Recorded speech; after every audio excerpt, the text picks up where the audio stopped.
ਵਾਹਿਗੁਰੂ ਜੀ ਕਾ ਖਾਲਸਾ ਵਾਹਿਗੁਰੂ ਜੀ ਕੀ ਫਤਿਹ। ਗੁਰੂ ਪਿਆਰੀ ਸਾਧ ਸੰਗਤ ਜੀ, ਅੱਜ ਅਸੀਂ ਸਾਡੇ ਸਰੀਰ ਦੇ ਤੱਤਾਂ ਬਾਰੇ ਜਾਣਕਾਰੀ ਪ੍ਰਾਪਤ ਕਰਾਂਗੇ।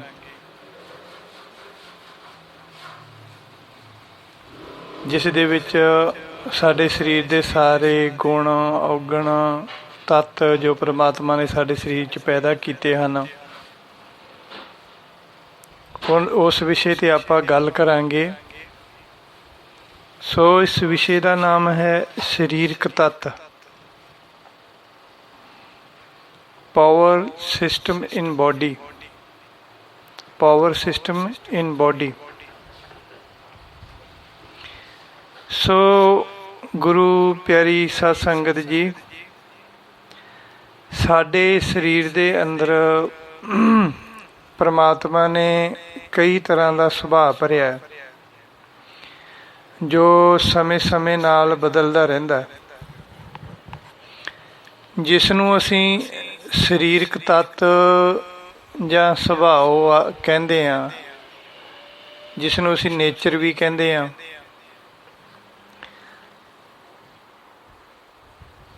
ਸਾਡੇ ਸਰੀਰ ਦੇ ਅੰਦਰ 5 ਵਿਸ਼ੇ, 5 ਦੋਖ, 5 ਤੱਤ, 5 ਪ੍ਰਾਣ ਇੰਦਰੇ, 5 ਕਰਮ ਇੰਦਰੇ, 5 ਗਿਆਨ ਇੰਦਰੇ, 3 ਤਾਪ, 3 ਆਸ਼ਾ ਤ੍ਰਿਸ਼ਨਾ ਤੇ ਮਨਸਾ, 4 ਬਿਰਤੀਆਂ ਮਨ ਬੁੱਧੀ ਚਿੱਤ ਤੇ ਹੰਕਾਰ, 2 ਸੇਵਾ ਤੇ ਭਗਤੀ, ਅਤੇ ਵਿਵੇਕ ਅਤੇ ਉਸ ਦਾ ਪਰਿਵਾਰ। ਵਿਵੇਕ ਅਤੇ ਉਸ ਦਾ ਪਰਿਵਾਰ ਇਹ ਗਿਣਤੀ ਵਿੱਚ 9 ਹਨ। ਇਸ ਤਰ੍ਹਾਂ ਕੁੱਲ ਮਿਲਾ ਕੇ 51 ਚੀਜ਼ਾਂ, 51 ਚੀਜ਼ਾਂ ਸਾਡੇ ਸਰੀਰ ਵਿੱਚ ਕੰਮ ਕਰ ਰਹੀਆਂ ਹਨ। ਬਾਕੀ ਹੋਰ ਵੀ ਬਹੁਤ ਕੁਝ ਹੈ ਜੋ ਵਿਦਵਾਨਾਂ ਅਤੇ ਸਾਇੰਸਦਾਨਾਂ ਦੀ ਪਕੜ ਵਿੱਚ ਨਹੀਂ ਆਇਆ। ਇਹ ਜੋ ਤੱਤ ਹਨ ਸਾਡੇ ਸਰੀਰ ਦੇ ਵਿੱਚ, ਇਹ ਸਭ ਅਣਦਿਸਵੇਂ ਢੰਗ ਦੇ ਨਾਲ ਟਰਾਂਸਪੇਰੈਂਟ ਟਾਈਪ ਦੇ ਹਨ, ਜੋ ਦਿਖਾਈ ਨਹੀਂ ਦਿੰਦੇ, ਅਣਦਿਸਵੇਂ ਢੰਗ ਦੇ ਨਾਲ ਸਾਡੇ ਸਰੀਰ ਵਿੱਚ ਕੰਮ ਕਰ ਰਹੇ ਹਨ, ਜਿਸ ਨੂੰ ਅਸੀਂ ਸੂਖਸ਼ਮ ਤੱਤ ਆਖਦੇ ਹਾਂ, ਜੋ ਸਾਡੇ ਸਰੀਰ ਵਿੱਚ ਹੈ ਤਾਂ ਸਹੀ, ਪਰ ਦਿਖਾਈ ਨਹੀਂ ਦਿੰਦੇ। ਸੋ ਇਹਨਾਂ 51 ਤੱਤਾਂ ਵਿੱਚ ਸਥੂਲ ਤੱਤ ਵੀ ਹੈ ਅਤੇ ਸੂਖਸ਼ਮ ਤੱਤ ਵੀ ਹੈ। ਜੋ ਤੱਤ ਦਿਖਾਈ ਦਿੰਦੇ ਆ ਉਹ ਸਥੂਲ ਹੈ, ਜੋ ਤੱਤ, ਜੋ ਸੁਭਾਅ, ਜੋ ਗੁਣ ਔਗਣ ਸਾਡੇ ਕਿਸੇ ਨੂੰ ਦਿਖਾਈ ਨਹੀਂ ਦਿੰਦੇ, ਉਸ ਨੂੰ ਸੂਖਸ਼ਮ ਤੱਤ ਕਹਿੰਦੇ ਆ। ਆਓ ਹੁਣ ਇਹਨਾਂ ਸਾਰੇ ਤੱਤਾਂ ਦੀ ਤਰਤੀਬਵਾਰ ਜਾਣਕਾਰੀ ਪ੍ਰਾਪਤ ਕਰਦੇ ਹਾਂ। ਪਹਿਲਾਂ ਆਪਾਂ 5 ਵਿਸ਼ਿਆਂ ਦੀ ਗੱਲ ਕਰਾਂਗੇ ਕਿ 5 ਵਿਸ਼ੇ, 5 ਦੋਖ, 5 ਤੱਤ, ਇਹ 15 ਤਰ੍ਹਾਂ ਦੇ ਫਿਰ ਅੱਗੇ ਆ ਜਾਣਗੇ। ਪ੍ਰਾਣ ਇੰਦਰੇ 5, ਕਰਮ ਇੰਦਰੇ 5, ਗਿਆਨ ਇੰਦਰੇ 5, 15 ਇਹ ਆ। ਇਸ ਤਰ੍ਹਾਂ ਜਿਹੜੇ ਨਹੀਂ ਦਿਖਾਈ ਦਿੰਦੇ ਉਹ 15 ਵਿਸ਼ੇ, 5 ਦੋਖ ਤੇ 5 ਤੱਤ, ਇਹ ਦਿਖਾਈ ਨਹੀਂ ਦਿੰਦੇ। 5 ਪ੍ਰਾਣ ਇੰਦਰੇ, 5 ਕਰਮ ਇੰਦਰੇ, 5 ਗਿਆਨ ਇੰਦਰੇ, ਇਹ ਦਿਖਾਈ ਦਿੰਦੇ ਆ। ਸੋ ਇਸ ਤਰ੍ਹਾਂ ਪਹਿਲਾਂ ਆਪਾਂ 5 ਵਿਸ਼ਿਆਂ ਦੀ ਗੱਲ ਕਰਦੇ ਹਾਂ। 5 ਵਿਸ਼ੇ ਕਿਹੜੇ ਕਿਹੜੇ ਹਨ? ਕਾਮ, ਕ੍ਰੋਧ, ਲੋਭ, ਮੋਹ, ਅਹੰਕਾਰ। ਇਸ ਨੂੰ ਅੰਗਰੇਜ਼ੀ ਦੇ ਵਿੱਚ 5 ਡੀਮਨਸ ਕਹਿੰਦੇ ਆ, ਮਤਲਬ ਡੀਮਨ ਰਾਖਸ਼ੀ ਤੱਤ। ਪੈਸ਼ਨ, ਜਨੂਨ ਵੀ ਕਹਿੰਦੇ ਆ ਆਪਾਂ, ਜਾਂ ਇਸ ਨੂੰ ਸਿੰਜ ਵੀ ਕਹਿੰਦੇ ਆ, ਪਾਪ, 5 ਪਾਪ, 5 sins, 5 ਪਾਪ। ਸੋ ਇਹ 5 ਵਿਸ਼ੇ ਹੈ। ਜਦੋਂ ਅਸੀਂ ਗੱਲ ਕਰਦੇ ਹਾਂ ਵਿਸ਼ੇ ਵਿਕਾਰਾਂ ਦੀ, ਤਾਂ ਵਿਸ਼ੇ ਵਿਕਾਰ ਜਿਹੜੇ ਹੈਗੇ ਇਹ ਇਹੀ ਚੀਜ਼ ਹੈ। ਇਸ ਤਰ੍ਹਾਂ ਸਾਡੇ ਸਰੀਰ ਦੇ ਵਿੱਚ ਇਹ ਕੰਮ ਕਰਦੇ ਹਨ। ਜਿਹੜਾ ਕਾਮ ਹੈ ਉਹ ਹਵਸ਼ ਤੇ ਕਾਮ, ਜਿਸ ਨੂੰ ਲਸਟ ਵੀ ਕਹਿੰਦੇ ਆ, ਜਾਂ ਸੈਕਸ ਕਹਿ ਲਓ, ਹਵਸ਼ ਕਹਿ ਲਓ, ਕਾਮ ਕਹਿ ਲਓ। ਦੂਜਾ ਕ੍ਰੋਧ, ਗੁੱਸਾ, ਲੋਭ, ਜਿਸ ਨੂੰ ਅਸੀਂ ਜ਼ਿਆਦਾਤਰ ਤਾਂ ਅੰਗਰੇਜ਼ੀ ਵਿੱਚ ਗਰੀਡ ਸ਼ਬਦ ਵਰਤਦੇ ਹਾਂ ਲੋਭ ਵਾਸਤੇ। ਐਵਰਿਸ ਵੀ ਕਹਿੰਦੇ ਆ ਇਸ ਨੂੰ। ਫਿਰ ਆ ਗਿਆ ਮੋਹ, ਸੰਸਾਰੀ ਮੋਹ, ਵਰਲਡਲੀ ਅਟੈਚਮੈਂਟ। ਈਗੋ, ਅਹੰਕਾਰ, ਕਾਮ, ਕ੍ਰੋਧ, ਲੋਭ, ਮੋਹ, ਅਹੰਕਾਰ। ਇਹ 5 ਵਿਸ਼ੇ ਆ, ਸਾਡੇ ਸਰੀਰ ਦੇ ਵਿੱਚ ਕੰਮ ਕਰਦੇ ਆ। ਸੋ ਇਹ 5 ਵਿਸ਼ੇ ਅਸੁਰੀ ਸੰਪਦਾ ਦੇ ਗੁਣ ਹਨ, ਭਾਵ ਰਾਖਸ਼ੀ ਗੁਣ, ਜਿਸ ਨੂੰ ਅਸੀਂ ਡੀਮਨਸ ਸ਼ਬਦ ਵਰਤੇ ਅੰਗਰੇਜ਼ੀ ਵਿੱਚ ਇਹਦੇ ਵਾਸਤੇ। ਰਾਖਸ਼ੀ ਤੱਤ, ਇਹ ਰਾਖਸ਼ੀ ਗੁਣ ਹਨ ਜੋ ਸਾਡੇ ਸਰੀਰ ਦੇ ਅੰਦਰ ਹੈ, ਜਿਨ੍ਹਾਂ ਨੂੰ ਧਾਰਨ ਕਰਕੇ ਮਨੁੱਖ ਰਾਖਸ਼ੀ ਬੁੱਧੀ ਵਾਲਾ ਹੋ ਜਾਏ। ਮਤਲਬ ਜੇ ਸਾਡੇ ਸਰੀਰ ਦੇ ਵਿੱਚ ਇਹ ਤੱਤ ਜ਼ਿਆਦਾ ਕੰਮ ਕਰਦੇ ਆ ਤਾਂ ਇਹਨਾਂ ਨੂੰ ਮਨੁੱਖ ਜੇ ਫੋਲੋ ਕਰਦਾ ਤਾਂ ਮਨੁੱਖ ਰਾਖਸ਼ ਬੁੱਧੀ ਵਾਲਾ ਹੋ ਜਾਂਦਾ ਹੈ, ਅਤੇ ਭਲਾਈ ਤੋਂ ਦੂਰ ਜਾ ਕੇ ਪਾਪ ਕਰਮ ਕਰਕੇ ਪਰਮਾਤਮਾ ਦੀ ਨਾਰਾਜ਼ਗੀ ਮੁੱਲ ਲੈ ਲੈਂਦਾ। ਜਿਹੜਾ ਕਾਮ ਹੈ, ਕਾਮ ਮਤਲਬ ਸਰੀਰਕ ਸੰਬੰਧ ਜਾਂ ਸਰੀਰਾਂ ਦੀ ਭੁੱਖ, ਹਵਸ਼ ਜਾਂ ਬਲਾਤਕਾਰੀ ਹੋਣਾ। ਕ੍ਰੋਧ ਮਤਲਬ ਗੁੱਸਾ ਕਰਨਾ, ਕਿਸੇ ਨੂੰ ਤੰਗ ਕਰਕੇ ਜ਼ੁਲਮ ਕਰਨਾ। ਲੋਭ ਮਤਲਬ ਬਿਨਾਂ ਜ਼ਰੂਰਤ ਤੋਂ ਬਹੁਤ ਸਾਰੀਆਂ ਵਸਤੂਆਂ ਇਕੱਠੀਆਂ ਕਰਨੀਆਂ। ਮੋਹ ਮਤਲਬ ਘਰ-ਬਾਰ ਅਤੇ ਹੋਰ ਸੰਸਾਰੀ ਚੀਜ਼ਾਂ ਨਾਲ ਗੂੜਾ ਪਿਆਰ ਕਰਨਾ। ਅਹੰਕਾਰ ਮਤਲਬ ਆਪਣੇ ਆਪ ਨੂੰ ਸਭ ਤੋਂ ਵੱਡਾ ਸਮਝਣਾ ਅਤੇ ਦੂਸਰਿਆਂ ਨੂੰ ਛੋਟਾ ਅਤੇ ਗਰੀਬ ਸਮਝ ਕੇ ਤੰਗ ਕਰਨਾ। ਇਸ ਤਰ੍ਹਾਂ ਇਹ ਹੋ ਗਏ 5 ਵਿਸ਼ੇ ਅਸੀਂ ਹੁਣ ਪੜ੍ਹੇ ਆ। ਹੁਣ ਇਸ ਤੋਂ ਅੱਗੇ 5 ਦੋਖਾਂ ਦੀ ਗੱਲ ਕਰਦੇ ਹਾਂ। 5 ਦੋਖ ਕਿਹੜੇ ਕਿਹੜੇ ਆ? ਅਵਿਦਿਆ, ਅਸਮਤਾ, ਰਾਗ, ਦਵੈਸ਼, ਅਭਿਨਿਵੇਸ਼। ਇਹ 5 ਦੋਖ ਹੈ ਜਿਨ੍ਹਾਂ ਕਰਕੇ ਮਨੁੱਖ ਦੋਸ਼ੀ ਤੇ ਪਾਪੀ ਹੋ ਜਾਂਦਾ ਹੈ, ਜਿਸ ਦੇ ਵਿੱਚ ਮਨੁੱਖ ਦਾ ਇੱਕ ਸੁਭਾਅ ਹੁੰਦਾ। ਦੋਖ ਦਾ ਮਤਲਬ ਸੁਭਾਅ ਹੋ ਗਿਆ। 5 ਦੋਖ ਹੈ: ਵਿਦਿਆ, ਅਸਮਤਾ, ਰਾਗ, ਦਵੈਸ਼ ਅਤੇ ਅਭਿਨਿਵੇਸ਼। ਤੇ ਸਭ ਤੋਂ ਪਹਿਲਾਂ ਅਵਿਦਿਆ। ਅਵਿਦਿਆ ਕਿਸ ਨੂੰ ਕਹਿੰਦੇ? ਅਨਪੜ੍ਹਤਾ ਨੂੰ। ਅਨਪੜ੍ਹ ਹੋਣਾ, ਅਵਿਦਿਅਕ ਹੋਣਾ।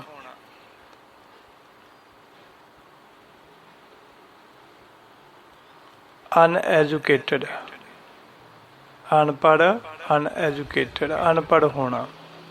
ਅਵਿਦਿਅਕ, ਅਨਪੜ੍ਹ, ਜਾਂ ਕਿਸੇ ਚੀਜ਼ ਦਾ ਗਿਆਨ ਨਾ ਹੋਵੇ। ਨੌਲੇਜਲੈਸ ਕਹਿੰਦੇ ਆ ਜਿਸ ਨੂੰ ਆਪਾਂ। ਅਨਪੜ੍ਹ ਹੋਣਾ ਜਾਂ ਕਿਸੇ ਚੀਜ਼ ਦਾ ਗਿਆਨ ਨਾ ਹੋਣਾ, ਉਸ ਨੂੰ ਅਵਿਦਿਅਕ ਕਹਿੰਦੇ ਆ। ਐਸੇ ਮਨੁੱਖ ਜੋ ਅਵਿਦਿਅਕ ਹੁੰਦੇ ਹਨ ਉਸ ਨੂੰ ਅਵਿਦਿਅਕ ਕਹਿੰਦੇ ਆ, ਜਿਸ ਨੂੰ ਕਿਸੇ ਵੀ ਚੀਜ਼ ਦੀ ਜਾਣਕਾਰੀ ਨਹੀਂ ਹੁੰਦੀ। ਐਸਾ ਮਨੁੱਖ ਉਹ ਕੰਮ ਕਰਦਾ ਜੋ ਅਵਿਦਿਅਕ ਹੁੰਦਾ, ਅਨਪੜ੍ਹ ਹੁੰਦਾ, ਨੌਲੇਜਲੈਸ ਹੁੰਦਾ।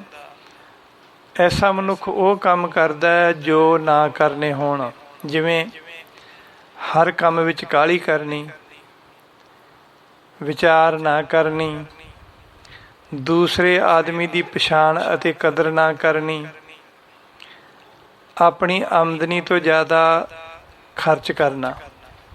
ਇਹ ਅਵਿਦਿਅਕ ਆਦਮੀ ਦਾ ਸੁਭਾਅ, ਇਹ ਉਹਦਾ ਦੋਸ਼ ਹੈ। ਉਹਦੇ ਵਿੱਚ ਇੱਕ ਦੋਸ਼ ਹੈ ਇਹ,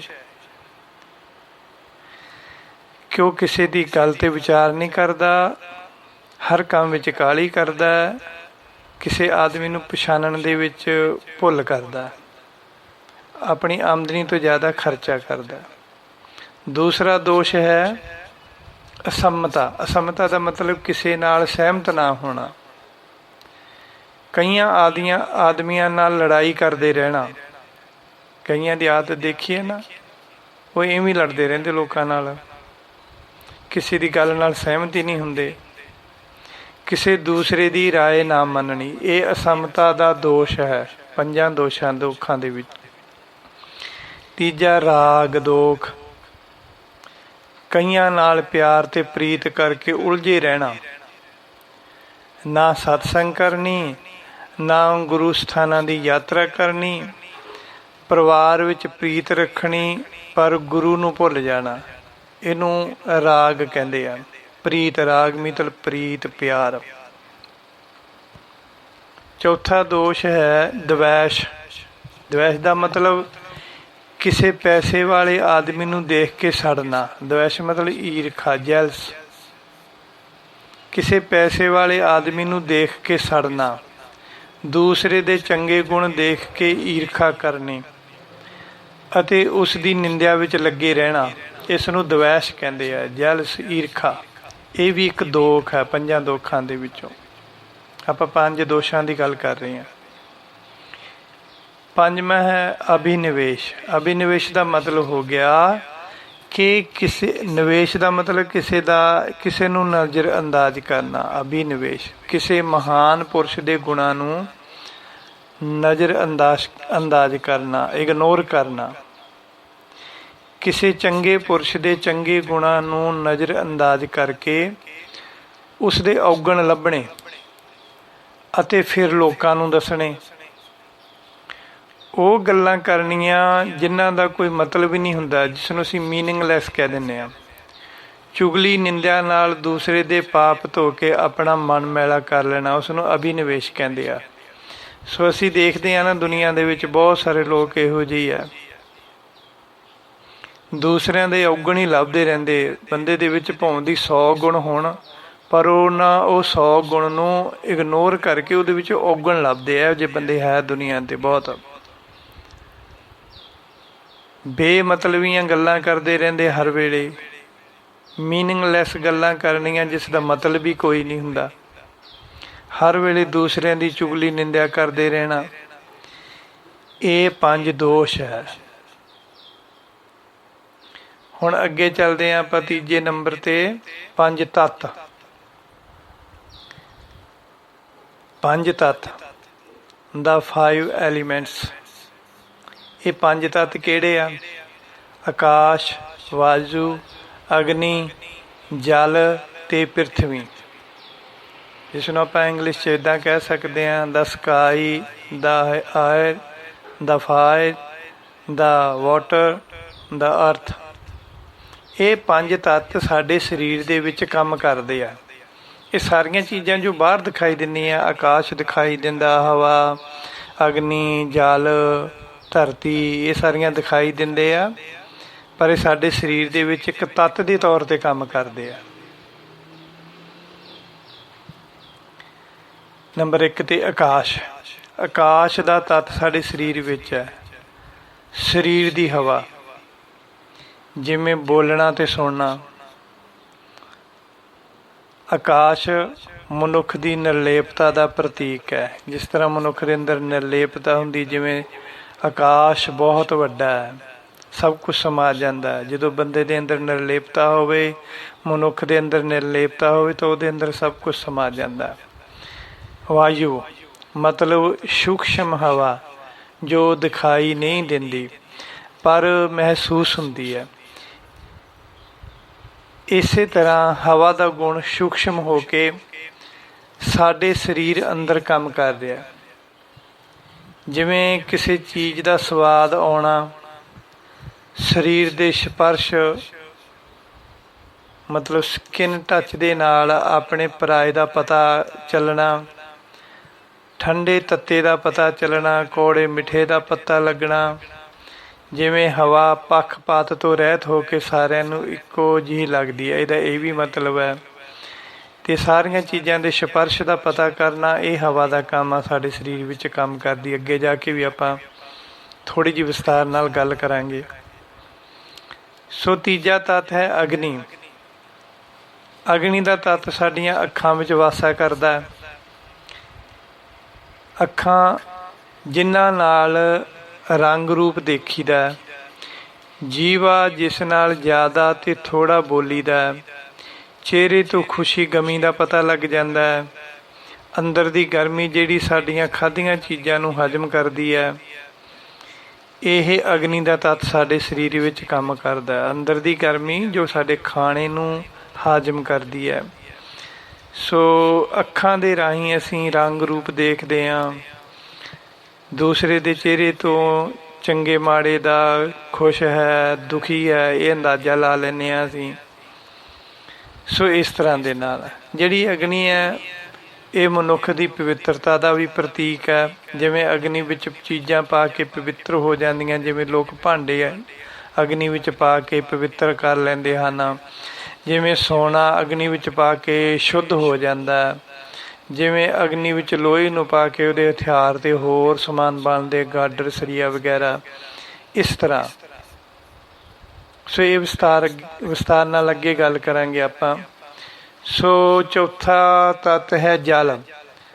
ਜਲ ਮਤਲਬ ਮੂੰਹ ਵਿੱਚ ਖਾਣਾ ਪਾਉਂਦੇ ਸਾਰ ਜੀਭ, ਜਿਹੜੀ ਸਾਡੀ ਜੀਭ ਹੈ ਉਹ ਲੇਸਦਾਰ ਪਾਣੀ ਛੱਡਦੀ ਹੈ, ਲਿਕੁਇਡ ਛੱਡਦੀ ਹੈ, ਅਤੇ ਉਹ ਪਾਣੀ ਖਾਣੇ ਦਾ ਰਸ ਬਣਾਉਂਦਾ। ਜਿਹੜਾ ਖਾਣਾ ਅਸੀਂ ਮੂੰਹ 'ਚ ਪਾਉਂਦੇ ਹਾਂ, ਗਰਾਸ ਮੂੰਹ ਦੇ ਵਿੱਚ ਪਾਉਂਦੇ ਹਾਂ, ਬਾਈਟ ਮੂੰਹ ਦੇ ਵਿੱਚ ਪਾਉਂਦੇ ਹਾਂ ਅਸੀਂ ਫੂਡ ਦੀ, ਖਾਣੇ ਦੀ, ਤਾਂ ਮੂੰਹ ਵਿੱਚ ਜਾਂਦਾ ਸਾਰੀ ਸਾਡੀ ਜਿਹੜੀ ਜੀਭ ਫਿਰ ਇੱਕ ਲੇਸਦਾਰ ਪਾਣੀ ਛੱਡਦੀ ਅਤੇ ਫਿਰ ਦੰਦ ਉਸ ਨੂੰ ਚਿੱਥਦੇ ਹਨ। ਉਹ ਜਿਹੜਾ ਲੇਸਦਾਰ ਪਾਣੀ ਛੱਡ ਕੇ ਉਸ ਖਾਣੇ ਨੂੰ ਸੌਫਟ ਅਤੇ ਲਚਕੀਲਾ ਬਣਾ ਦਿੰਦੀ ਹੈ, ਲੇਸਦਾਰ ਬਣਾ ਦਿੰਦੀ ਹੈ। ਇਸ ਤਰ੍ਹਾਂ ਸਾਡੇ ਸਰੀਰ ਅੰਦਰਲਾ ਪਾਣੀ ਹੀ ਸਾਡੇ ਸਰੀਰ ਦੀ ਬਣਾਵਟ ਵੀ ਬਣਾਉਂਦਾ। ਅਗਰ ਜੇ ਸਾਡੇ ਸਰੀਰ ਵਿੱਚ ਪਾਣੀ ਨਾ ਹੋਵੇ ਤਾਂ ਸਾਡੇ ਚਿਹਰੇ ਦੀ ਜਿਹੜੀ ਨੁਹਾਰ ਹੈ, ਮੁਹਾਂਦਰਾ, ਉਹ ਬਦਲ ਜਾਂਦਾ। ਪਾਣੀ ਦੀ ਜਦੋਂ ਕਮੀ ਹੋ ਜਾਂਦੀ ਹੈ, ਮੂੰਹ ਸੁੱਕ ਜਾਂਦਾ, ਚਿਹਰਾ ਕੁਮਲਾ ਜਾਂਦਾ, ਸਰੀਰ ਦੇ ਅੰਗ ਮੁਰਝਾ ਜਾਂਦੇ ਆ, ਸਕਿਨ ਡਰਾਈ ਹੋ ਜਾਂਦੀ ਹੈ ਜੇ ਸਾਡੇ ਅੰਦਰ ਪਾਣੀ ਦੀ ਕਮੀ ਹੋ ਜਾਏ। ਸੋ ਜੇ ਸਾਡੇ ਸਰੀਰ ਦੇ ਅੰਦਰ ਪਾਣੀ ਹੈ ਤਾਂ ਸਾਡੇ ਚਿਹਰੇ 'ਤੇ ਗਲੋ ਆ ਜਾਂਦੀ ਹੈ। ਇੱਕ ਸਾਡੇ ਸਰੀਰ ਦੇ ਸਾਰੇ ਅੰਗ ਵੀ ਸੁੰਦਰ ਤਰੀਕੇ ਦੇ ਨਾਲ ਬਣ ਜਾਂਦੇ ਆ। ਇਸ ਤਰ੍ਹਾਂ ਜਿਹੜਾ ਜਲ ਹੈ ਉਹ ਸਾਡੇ ਸਰੀਰ ਦੀ ਸੁੰਦਰਤਾ ਬਣਾਉਂਦਾ, ਸਾਡੇ ਸਰੀਰ ਦੀ ਬਣਾਵਟ ਬਣਾਉਂਦਾ, ਸਾਡੇ ਸਰੀਰ ਨੂੰ ਸ਼ੇਪ ਦਿੰਦਾ। ਸੋ ਜਿਹੜਾ ਜਲ ਹੈ ਮਨੁੱਖ ਦੀ ਮਲੀਨਤਾ ਨੂੰ ਧੋਣ ਦਾ ਵੀ ਪ੍ਰਤੀਕ ਹੈ। ਸੋ ਇਸ ਤਰ੍ਹਾਂ ਜਿਵੇਂ ਸਰੀਰ ਨੂੰ ਧੋਂਦਾ, ਸੋ ਅੰਦਰ ਨੂੰ ਸਾਫ਼ ਕਰਦਾ। ਜਿਹੜਾ ਜਲ ਨਾ ਪੀਏ, ਪਾਣੀ ਨਾ ਪੀਏ ਤਾਂ ਕਿੰਨੀਆਂ ਬਿਮਾਰੀਆਂ ਲੱਗ ਜਾਂਦੀਆਂ, ਕਬਜੀ ਹੋ ਜਾਂਦੀ ਆ, ਹੋਰ ਬਿਮਾਰੀਆਂ ਲੱਗ ਜਾਂਦੀਆਂ। ਇਸ ਤਰ੍ਹਾਂ ਜਲ ਮਨੁੱਖਤਾ ਦੀ ਮਲੀਨਤਾ ਨੂੰ ਧੋਣ ਦਾ ਵੀ ਪ੍ਰਤੀਕ ਹੈ। ਅੱਗੇ ਆ ਗਈ ਪਿਰਥਵੀ, ਪੰਜਵਾਂ ਤੱਤ। ਸੋ ਪਿਰਥਵੀ ਭਾਵ ਮਿੱਟੀ, ਇਹਦਾ ਜਿਹੜਾ ਗੁਣ ਹੈ ਮਿੱਟੀ ਦਾ, ਇਹ ਸਾਡੀਆਂ ਨਾਸਾਂ ਦੇ ਵਿੱਚ ਨਾਸਕਾ ਦੇ ਰਾਹੀਂ ਕੰਮ ਕਰਦਾ। ਭਾਵ ਨੱਕ ਵਾਲੀ ਜਿਹੜੀ ਨਾੜੀ ਹੈ ਇਹਦੇ ਵਿੱਚ ਧਰਤੀ ਵਰਗਾ ਗੁਣ ਹੈ, ਤੱਤ ਹੈ, ਜੋ ਚੀਜ਼ਾਂ ਦੀ ਸੁਗੰਧੀ ਦੱਸਣ ਵਿੱਚ ਸਾਡੀ ਸਹਾਇਤਾ ਕਰਦੀ ਹੈ। ਸਾਡੇ ਸਰੀਰ ਉੱਪਰ ਖਾਸ ਮਿੱਟੀ ਦਾ ਲੇਪ ਹੈ, ਸਪੈਸ਼ਲ ਕਲੇ ਮਟੀਰੀਅਲ ਹੈ ਜੋ ਸਾਡੀ ਬੋਡੀ ਨੂੰ ਲੱਗਿਆ ਹੋਇਆ, ਸਪੈਸ਼ਲ ਕਲੇ ਮਟੀਰੀਅਲ, ਖਾਸ ਤਰੀਕੇ ਦੀ ਮਿੱਟੀ ਲੱਗੀ ਹੋਈ ਹੈ ਸਾਡੀ ਬੋਡੀ ਨੂੰ। ਸਾਡੀਆਂ ਹੱਡੀਆਂ ਦੇ ਉੱਤੇ ਖਾਸ ਤਰੀਕੇ ਦੀ ਮਿੱਟੀ ਦਾ ਲੇਪ ਆ, ਸਪੈਸ਼ਲ ਕਲੇ ਲੱਗੀ ਹੋਈ ਹੈ, ਜੋ ਸਾਡੇ ਹੱਡਾਂ ਨਾਲੋਂ ਕਮਜ਼ੋਰ ਹੋ ਕੇ ਵੀ ਨਹੀਂ ਟੁੱਟਦਾ। ਅੰਤ ਨੂੰ ਸੜ ਜਾਣ ਤੋਂ ਬਾਅਦ ਧਰਤੀ ਦੀ ਮਿੱਟੀ ਵਿੱਚ ਮਿਲ ਜਾਂਦੇ ਆ। ਇਹ ਜਿਹੜੀ ਪਿਰਥਵੀ ਹੈ, ਇਹ ਮਿੱਟੀ ਹੈ, ਇਹ ਨੱਕ ਰਾਹੀਂ ਵੀ ਸਾਡੇ ਇੱਕ ਤੱਤ ਦਾ ਕੰਮ ਕਰਦੀ ਹੈ, ਅਤੇ ਸਾਡੇ ਸਰੀਰ ਨੂੰ ਵੀ ਮਿੱਟੀ ਲੱਗੀ ਹੋਈ ਹੈ ਜੋ ਸਾਡੇ ਸਰੀਰ ਦੇ ਨਾਲੋਂ ਮਰਦੇ ਦਮ ਤੱਕ ਅਲੱਗ ਨਹੀਂ ਹੁੰਦੀ।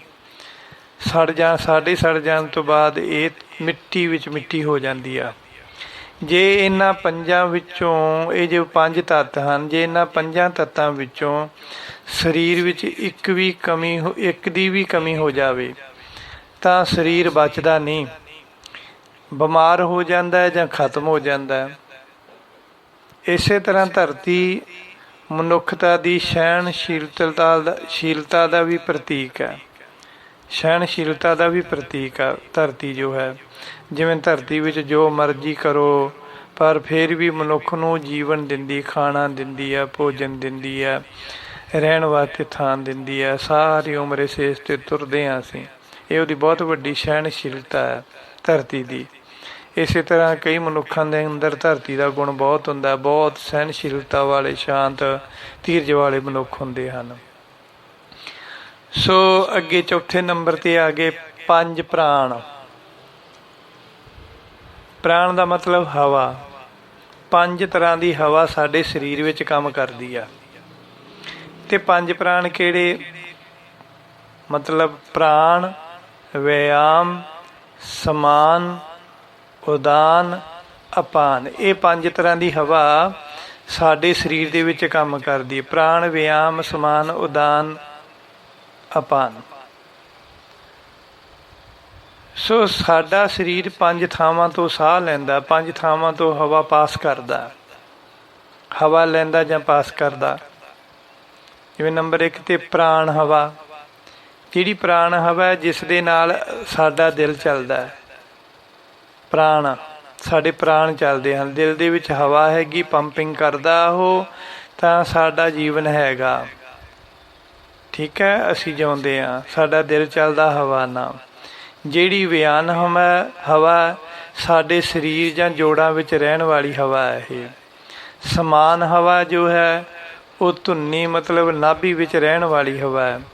ਜੋ ਉਦਾਨ ਹਵਾ ਹੈ, ਜੋ ਅਸੀਂ ਗਲੇ ਕੰਠ ਤੋਂ ਸਾਹ ਲੈਂਦੇ ਹਾਂ, ਉਸ ਨੂੰ ਉਦਾਨ ਹਵਾ ਕਹਿੰਦੇ ਆ। ਅਪਾਨ ਹਵਾ ਮਤਲਬ ਗੁਦਾ, ਪਿੱਠ। ਜੋ ਗੁਦਾ ਜਾਂ ਪਿੱਠ ਤੋਂ ਜੋ ਅਸੀਂ ਹਵਾ ਲੈਂਦੇ ਜਾਂ ਛੱਡਦੇ ਹਾਂ। ਇਹ ਆਪਾਂ ਅੱਗੇ ਵੀ ਧਿਆਨ ਨਾਲ ਗੱਲ ਕਰਾਂਗੇ, ਪ੍ਰੇਮ ਨਾਲ, ਖੁੱਲ੍ਹੇ ਤੌਰ 'ਤੇ। ਇੱਕ ਵਾਰੀ ਸਰਲ ਜੀ ਗੱਲ ਕਰਦੇ ਹਾਂ। ਸੋ ਇਹਨਾਂ ਕਰਕੇ ਹੀ ਸਾਨੂੰ ਸੁਪਨੇ ਆਉਂਦੇ ਆ। ਜੋ ਹਵਾ ਸਾਡੇ ਸਰੀਰ ਦੇ ਵਿੱਚ ਹੈ, ਵਿਦਵਾਨ ਲੋਕ ਕਹਿੰਦੇ ਇਹਨਾਂ ਕਰਕੇ ਸਾਨੂੰ ਸੁਪਨੇ ਆਉਂਦੇ ਹਨ, ਜਾਂ ਅਸੀਂ ਭਵਿੱਖ ਦੀ ਕਲਪਨਾ ਕਰਦੇ ਹਾਂ, ਫਿਊਚਰ ਪਲੈਨਿੰਗ ਤਿਆਰ ਕਰਦੇ ਹਾਂ ਸਾਡੇ ਸਰੀਰ ਦੀ ਹਵਾ ਦੇ ਮੁਤਾਬਕ ਹੀ। ਸੋ ਅੱਗੇ ਆ ਗਿਆ ਪੰਜਵਾਂ। ਪੰਜਵਾਂ ਕੀ ਹੈ? ਪੰਜ ਕਰਮ ਇੰਦਰੀ। ਹੁਣ ਅਸੀਂ ਪੰਜ ਤੱਤਾਂ ਦੀ ਗੱਲ ਕੀਤੀ ਆ। ਦੋਖ, ਪੰਜ ਤੱਤ ਵਗੈਰਾ ਵਗੈਰਾ, ਪੰਜ ਦੋਸ਼, ਪੰਜ ਵਿਸ਼ੇ, ਪੰਜ ਤੱਤ, ਇਹ 15 ਹੋ ਗਏ ਸੂਖਸ਼ਮ। ਹੁਣ ਦਿਖਣ ਵਾਲਿਆਂ ਦੀ ਗੱਲ ਕਰਦੇ ਹਾਂ। ਪੰਜ ਕਰਮ ਇੰਦਰੀ। ਪੰਜ ਕਰਮ ਇੰਦਰੀ ਕਿਹੜੇ ਹਨ? ਹੱਥ, ਪੈਰ, ਕੰਨ, ਅੱਖਾਂ, ਮੂੰਹ। ਇਹ ਪੰਜ ਕਰਮ ਇੰਦਰੀ ਹੈ। ਕਰਮ ਤੋਂ ਭਾਵ ਕੰਮ ਕਰਨਾ। ਇਹ ਬੋਡੀ ਦੇ ਪਾਰਟ ਜੋ ਹੈ ਇਹ ਕੰਮ ਕਰਦੇ ਸਾਡੀ ਬੋਡੀ ਦੇ ਨਾਲ। ਇਹਨਾਂ ਰਾਹੀਂ ਸਾਡੀ ਬੋਡੀ ਕੰਮ ਕਰਦੀ ਜਾਂ ਅਸੀਂ ਕੰਮ ਕਰਦੇ ਹਾਂ। ਸੋ ਹੱਥ ਦਾ ਮਤਲਬ ਹੱਥਾਂ ਨਾਲ ਚੰਗੇ ਜਾਂ ਮਾੜੇ ਕੰਮ ਕਰਦੇ ਹਾਂ। ਪੈਰਾਂ ਨਾਲ ਚੱਲਦੇ ਹਾਂ ਜਾਂ ਦੂਰ ਜਾ ਕੇ ਚੰਗੇ ਜਾਂ ਮਾੜੇ ਕਰਮ ਕਰਦੇ ਹਾਂ। ਕੰਨਾਂ ਨਾਲ ਨਿੰਦਿਆ ਚੁਗਲੀ ਸੁਣਦੇ ਹਾਂ ਜਾਂ ਸਤਸੰਗ ਸੁਣਦੇ ਹਾਂ। ਅੱਖਾਂ ਨਾਲ ਕਿਸੇ ਦਾ ਰੂਪ ਦੇਖਣਾ ਜਾਂ ਬੁਰਾ ਦੇਖਣਾ ਜਾਂ ਚੰਗਾ ਦੇਖਣਾ। ਮੂੰਹ ਨਾਲ ਚੁਗਲੀ ਕਰਨੀ ਜਾਂ ਨਾਮ ਜਪਣਾ। ਇਹਨਾਂ ਪੰਜਾਂ ਕਰਕੇ ਕੀਤੇ ਹੋਏ ਚੰਗੇ ਬੁਰੇ ਕਰਮਾਂ ਦੀ ਹੀ ਸਾਨੂੰ ਦਰਗਾਹ ਵਿੱਚ ਸਜ਼ਾ ਮਿਲਦੀ ਹੈ। ਇਹ ਜੋ ਪੰਜ ਕਰਮ ਇੰਦਰੀ ਹਨ, ਇਹਨਾਂ ਪੰਜਾਂ ਕਰਮ ਇੰਦਰੀਆਂ ਦੇ ਰਾਹੀਂ ਚੰਗੇ ਬੁਰੇ ਕਰਮਾਂ ਦੀ ਸਾਨੂੰ ਦਰਗਾਹ ਵਿੱਚ ਸਜ਼ਾ ਮਿਲਦੀ, ਜੋ ਇਹਨਾਂ ਪੰਜਾਂ ਰਾਹੀਂ ਅਸੀਂ ਚੰਗੇ ਬੁਰੇ ਕਰਮ ਕਰਦੇ ਹਾਂ। ਇਸੇ ਕਰਕੇ ਇਸ ਨੂੰ ਕਰਮ ਇੰਦਰੀ ਆਖਦੇ ਆ, ਅਤੇ ਇਹਨਾਂ ਦੇ ਰਾਹੀਂ ਕੀਤੇ ਹੋਏ ਕਰਮਾਂ ਦਾ ਸਾਨੂੰ ਫਲ ਮਿਲਦਾ। ਅੱਗੇ 6 ਨੰਬਰ 'ਤੇ ਆ ਗਏ ਪੰਜ ਗਿਆਨ ਇੰਦਰੀ। ਹੁਣ ਕਰਮ ਇੰਦਰੀ ਆਪਾਂ ਦੇਖੇ ਪੰਜ, ਅਤੇ ਇਹਨਾਂ ਦੇ ਵਿੱਚ ਜਿਹੜੇ ਕੰਨ, ਨੱਕ, ਅੱਖਾਂ, ਇਹਨਾਂ ਦੀ 2-3 ਵਾਰੀ ਗਿਣਤੀ ਹੋ ਜਾਂਦੀ। ਕਰਮ ਇੰਦਰੀਆਂ ਦੇ ਵਿੱਚ ਵੀ ਅਤੇ ਗਿਆਨ ਇੰਦਰੀਆਂ ਦੇ ਵਿੱਚ ਵੀ ਆਉਂਦੀ ਹੈ। ਸੋ ਇਸ ਤਰ੍ਹਾਂ ਅਗਲੇ ਇੰਦਰੀਆਂ ਦੇ ਵਿੱਚ ਵੀ ਆ ਜਾਊਗੀ। ਤੋ ਪੰਜ ਗਿਆਨ ਇੰਦਰੀ ਕਿਹੜੇ ਹਨ? ਜੀਭ, ਤਵਚਾ ਮਤਲਬ ਚਮੜੀ, ਨਾਸਕਾ ਨੱਕ, ਕੰਨ, ਨੇਤਰ। ਜੀਭ, ਚਮੜੀ, ਨੱਕ, ਕੰਨ, ਨੇਤਰ, ਇਹ ਗਿਆਨ ਇੰਦਰੀ ਹੈ। ਉਹ ਕਰਮ ਇੰਦਰੀ ਹੱਥ ਪੈਰ ਜਿਹੜੇ ਜੋ ਸਾਡੇ ਹਨ ਇਹ ਕੰਮ ਕਰਦੇ ਆ, ਹੈ ਨਾ। ਪਰ ਇਹ ਗਿਆਨ ਇੰਦਰੀ ਆ, ਇਹਨਾਂ ਦੇ ਰਾਹੀਂ ਸਾਨੂੰ ਗਿਆਨ ਹੁੰਦਾ ਹੈ। ਜੋ ਪੰਜ ਜੀਭ ਹੈਗੀ ਆ, ਚਮੜੀ ਹੈਗੀ ਆ, ਨੱਕ ਹੈਗਾ, ਕੰਨ ਹੈਗਾ, ਨੇਤਰ ਹੈ, ਅੱਖਾਂ ਹਨ। ਜੀਭ ਜੋ ਹੈ ਉਹ ਖੱਟਾ ਮਿੱਠਾ ਨਮਕੀਨ ਤੇ ਕੜਵੇ ਦਾ ਗਿਆਨ ਕਰਾਉਂਦੀ ਹੈ। ਜੋ ਚਮੜੀ ਸਕਿਨ ਤਵਚਾ ਹੈ, ਜੋ ਚਮੜੀ ਹੈ ਠੰਡਾ ਗਰਮ ਆਪਣਾ ਪਰਾਇਆ ਸਖਤ ਤੇ ਨਰਮ ਦਾ ਗਿਆਨ ਕਰਾਉਂਦੀ ਹੈ। ਜਿਵੇਂ ਅਸੀਂ ਆਪਣੇ ਪਰਾਏ ਨੂੰ ਛੋਹ ਕੇ ਦੱਸ ਸਕਦੇ ਹਾਂ, ਅੱਖਾਂ ਸਾਡੀਆਂ ਭਾਵੇਂ ਬੰਦ ਹੋਣ, ਜੇ ਕੋਈ ਸਾਨੂੰ ਛੋਹ ਲੇ ਤਾਂ ਸਾਨੂੰ ਪਤਾ ਲੱਗ ਜਾਂਦਾ, ਕੋਈ ਟੱਚ ਕਰੇ ਕਿ ਫਲਾਣਾ ਬੰਦਾ, ਜਿਵੇਂ ਪਿੱਛੋਂ ਦੀ ਆ ਕੇ ਕਿਸੇ ਨੇ ਸਾਡੀਆਂ ਅੱਖਾਂ ਦੇ ਉੱਤੇ ਹੱਥ ਧਰਤਾ ਤਾਂ ਅਸੀਂ ਉਸ ਦੇ ਹੱਥ ਨੂੰ ਟੱਚ ਕਰਕੇ ਦੱਸ ਦਿੱਤਾ ਕਿ ਤੂੰ ਫਲਾਣਾ ਸਿੰਘ ਹੈ ਜਾਂ ਫਲਾਣਾ ਹੈ। ਜਿਵੇਂ ਪੂਰਨ ਆਪਦੀ ਮਾਂ ਨੂੰ 12 ਸਾਲ ਮਿਲਿਆ ਸੀ, 12 ਸਾਲ ਬਾਅਦ ਮਿਲਿਆ ਸੀ ਅਤੇ ਉਹਦੀ ਮਾਂ ਰੋ ਰੋ ਕੇ ਅੰਨ੍ਹੀ ਹੋ ਗਈ ਸੀ। 12 ਸਾਲ ਬਾਅਦ ਪੂਰਨ ਨੇ ਆਪਦੀ ਮਾਂ ਨੂੰ ਪਿੱਛੋਂ ਜਾ ਕੇ ਉਹਦੇ ਮੋਢੇ 'ਤੇ ਹੱਥ ਰੱਖਿਆ, ਪਿਛਲੇ ਪਾਸਿਓਂ। 12 ਸਾਲ ਵੀ ਮਾਂ ਨੇ ਆਪਣੇ ਪੁੱਤਰ ਦੇ ਟੱਚ ਤੋਂ ਪਤਾ ਕਰ ਲਿਆ, ਉਸ ਨੂੰ ਪਤਾ ਲੱਗ ਗਿਆ ਕਿ ਮੇਰਾ ਪੁੱਤਰ ਪੂਰਨ ਹੈ। ਟੱਚ ਤੋਂ ਆਪਣੇ ਪਰਾਏ ਦੀ ਪਹਿਚਾਣ ਕਰਨੀ। ਜਿਹੜੀ ਸਾਡੀ ਚਮੜੀ ਹੈ ਇਹ ਟੱਚ ਦੇ ਨਾਲ, ਸਪਰਸ਼ ਕਰਨ ਦੇ ਨਾਲ ਗਿਆਨ ਕਰਾਉਂਦੀ ਸਾਨੂੰ ਕਿ ਫਲਾਣਾ ਸਿੰਘ ਹੈ। ਅਤੇ ਮਾਂ ਦੀਆਂ 12 ਸਾਲ ਬਾਅਦ ਜਦ ਪੂਰਨ ਨੇ ਆਪਦੀ ਮਾਂ ਦੇ ਪਿੱਛੋਂ ਜਾ ਕੇ ਮੋਢੇ 'ਤੇ ਹੱਥ ਧਰਿਆ ਅਤੇ ਮਾਂ ਨੇ ਪਛਾਣ ਲਿਆ, ਅਤੇ 12 ਸਾਲ ਬਾਅਦ ਮਾਂ ਦੀਆਂ ਛਾਤੀਆਂ 'ਚ ਦੁੱਧ ਉਤਰ ਆਇਆ ਸੀ। ਇਹ ਜੋ ਕਿੱਸਾ ਭਗਤ ਪੂਰਨ ਦਾ ਉਹਦੇ ਵਿੱਚ ਇੱਦਾਂ ਹੀ ਲਿਖਿਆ ਹੋਇਆ। ਸੋ ਸਖਤ ਅਤੇ ਨਰਮ ਦਾ ਵੀ ਗਿਆਨ ਕਰਾਉਂਦੀ ਹੈ ਜੋ ਚਮੜੀ ਹੈ। ਇਸ ਨੂੰ ਅਸੀਂ ਛੋਹ ਕੇ ਨੋਰਮਲ ਹੈ, ਸਖਤ ਹੈ। ਸੋ ਅੱਗੇ ਆ ਗਿਆ ਨੱਕ ਗੰਧ ਅਤੇ ਸੁਗੰਧ ਦਾ ਗਿਆਨ ਕਰਾਉਂਦੇ, ਚੰਗੀ ਅਤੇ ਮਾੜੀ ਬਦਬੂ ਖੁਸ਼ਬੂ ਦਾ ਗਿਆਨ ਕਰਾਉਂਦੇ ਆ। ਜੋ ਕੰਨ ਹੈ, ਕੰਨਾਂ ਦੇ ਰਾਹੀਂ ਆਵਾਜ਼ ਦਾ ਗਿਆਨ ਹੁੰਦਾ ਕਿ ਫਲਾਣਾ ਸਿੰਘ ਬੋਲਦਾ, ਫਲਾਣਾ ਜਾਨਵਰ ਬੋਲਦਾ, ਇਹ ਫਲਾਣਾ ਗੀਤ ਬੋਲੀ ਜਾਂਦਾ, ਆਹ ਫਲਾਣਾ ਗੀਤ, ਆਹ ਫਲਾਣਾ ਗੀਤ ਹੈ, ਆਹ ਗੁਰਬਾਣੀ ਦਾ ਫਲਾਣਾ ਸ਼ਬਦ ਕੀਰਤਨ ਹੋ ਰਿਹਾ, ਆਹ ਕੀਰਤਨ ਦੇ ਵਿੱਚ ਫਲਾਣਾ ਸ਼ਬਦ ਪੜ੍ਹਿਆ ਜਾ ਰਿਹਾ। ਇਸ ਤਰ੍ਹਾਂ ਕੰਨਾਂ ਦੇ ਰਾਹੀਂ ਸਾਨੂੰ ਆਵਾਜ਼ ਦਾ ਗਿਆਨ ਹੁੰਦਾ, ਕੰਨ ਸਾਨੂੰ ਆਵਾਜ਼ ਦਾ ਗਿਆਨ ਕਰਾਉਂਦੇ ਆ। ਅੱਖਾਂ ਸੁੰਦਰਤਾ ਦੇ ਵਿਸ਼ਿਆਂ ਅਤੇ ਰੰਗਾਂ ਦਾ ਗਿਆਨ ਕਰਾਉਂਦੀਆਂ ਹਨ, ਕਾਲੇ ਪੀਲੇ ਦਾ, ਹੋਰ ਜਿੰਨੇ ਵੀ ਰੰਗਾਂ ਦਾ ਗਿਆਨ ਕਰਾਉਂਦੇ, ਸੁੰਦਰਤਾ ਦਾ ਗਿਆਨ ਕਰਾਉਂਦੇ, ਕਰੂਪਤਾ ਦਾ, ਸਰੂਪਤਾ ਦਾ ਗਿਆਨ ਕਰਾਉਂਦੀਆਂ ਅੱਖਾਂ। ਇਸ ਤਰ੍ਹਾਂ ਸੋ ਅੱਗੇ ਆ ਗਿਆ 7ਵੇਂ ਨੰਬਰ 'ਤੇ ਤਿੰਨ ਤਾਪ। ਸੋ ਤਿੰਨ ਤਾਪ ਕਿਹੜੇ ਹਨ? ਆਦਿ ਵਿਆਦ ਉਪਾਦ। ਆਦਿ ਵਿਆਦ ਉਪਾਦ, ਇਹ ਗੁਰਬਾਣੀ ਨੇ ਤਿੰਨ ਤਾਪ ਮੰਨੇ ਆ। ਆਦਿ ਦਾ ਮਤਲਬ ਜਦੋਂ ਮਨੁੱਖ ਨੂੰ ਚਿੰਤਾ ਲੱਗ ਜਾਵੇ ਕਿ ਮੈਂ ਫਲਾਣਾ ਕੰਮ ਕਿਵੇਂ ਕਰਾਂਗਾ ਜਾਂ ਕਿਵੇਂ ਹੋਵੇਗਾ, ਜਾਂ ਦੂਸਰੇ ਦੀਆਂ ਦਿੱਤੀਆਂ ਪਰੇਸ਼ਾਨੀਆਂ ਤੋਂ ਤੰਗ ਆ ਕੇ ਚਿੰਤਾ ਵਿੱਚ ਰਹਿਣ ਲੱਗ ਜਾਵੇ ਅਤੇ ਦੁਖੀ ਹੋਵੇ, ਉਸ ਨੂੰ ਆਦਿ ਰੋਗ ਕਹਿੰਦੇ ਆ। ਪਰੇਸ਼ਾਨੀਆਂ ਅਤੇ ਚਿੰਤਾਵਾਂ ਦੇ ਵਿੱਚ ਦੂਸਰੇ ਦੇ ਦਿੱਤੇ ਦੁੱਖਾਂ ਤੋਂ ਤੰਗ ਆ ਕੇ ਮਨੁੱਖ ਬਿਮਾਰ ਰਹਿਣ ਲੱਗ ਜਾਂਦਾ, ਉਹਨੂੰ ਆਦਿ ਰੋਗ ਕਹਿੰਦੇ ਆ। ਅਤੇ ਦੂਜਾ ਵਿਆਦ, ਕਿਸੇ ਪ੍ਰਕਾਰ ਦਾ ਸਰੀਰ ਨੂੰ ਰੋਗ ਜਾਂ ਬਿਮਾਰੀ ਲੱਗ ਜਾਵੇ, ਉਹਨੂੰ ਵਿਆਦ ਰੋਗ ਕਹਿੰਦੇ ਆ। ਜੋ ਬਿਮਾਰੀ ਦੇ ਰਾਹੀਂ, ਰੋਗ ਦੇ ਰਾਹੀਂ ਬੰਦੇ ਦਾ ਬਿਮਾਰ ਰਹਿਣਾ, ਇੱਕ ਚਿੰਤਾ ਪਰੇਸ਼ਾਨੀ ਦੇ ਨਾਲ ਬਿਮਾਰ ਹੋ ਜਾਂਦਾ ਬੰਦਾ, ਉਹ ਆਦਿ ਹੋ ਗਿਆ। ਪ੍ਰਤੱਖ ਬਿਮਾਰੀ ਦੇ ਨਾਲ ਬਿਮਾਰ ਹੁੰਦਾ ਬੰਦਾ, ਬਿਮਾਰ ਰਹਿਣ ਲੱਗ ਜਾਂਦਾ, ਉਹਨੂੰ ਵਿਆਦ ਰੋਗ ਕਹਿੰਦੇ ਆ। ਇੱਕ ਤੀਜਾ ਹੁੰਦਾ ਉਪਾਦ ਰੋਗ। ਉਪਾਦ ਮਤਲਬ ਕਿਸੇ ਦੇ ਖੋਟੇ ਬਚਨ ਸੁਣ ਕੇ ਮਨ ਦੁਖੀ ਹੋਵੇ, ਜਾਂ ਲੜਾਈ ਝਗੜੇ ਕਰਕੇ ਕਲੇਸ਼ ਵਧੇ ਅਤੇ ਮਨ ਚਿੰਤਾ ਵਿੱਚ ਰਹਿਣ ਲੱਗ ਜੇ ਅਤੇ ਉਹ ਬਿਮਾਰ ਪੈ ਜਾਵੇ ਬੰਦਾ, ਉਸ ਨੂੰ ਉਪਾਦ ਰੋਗ ਕਹਿੰਦੇ ਆ।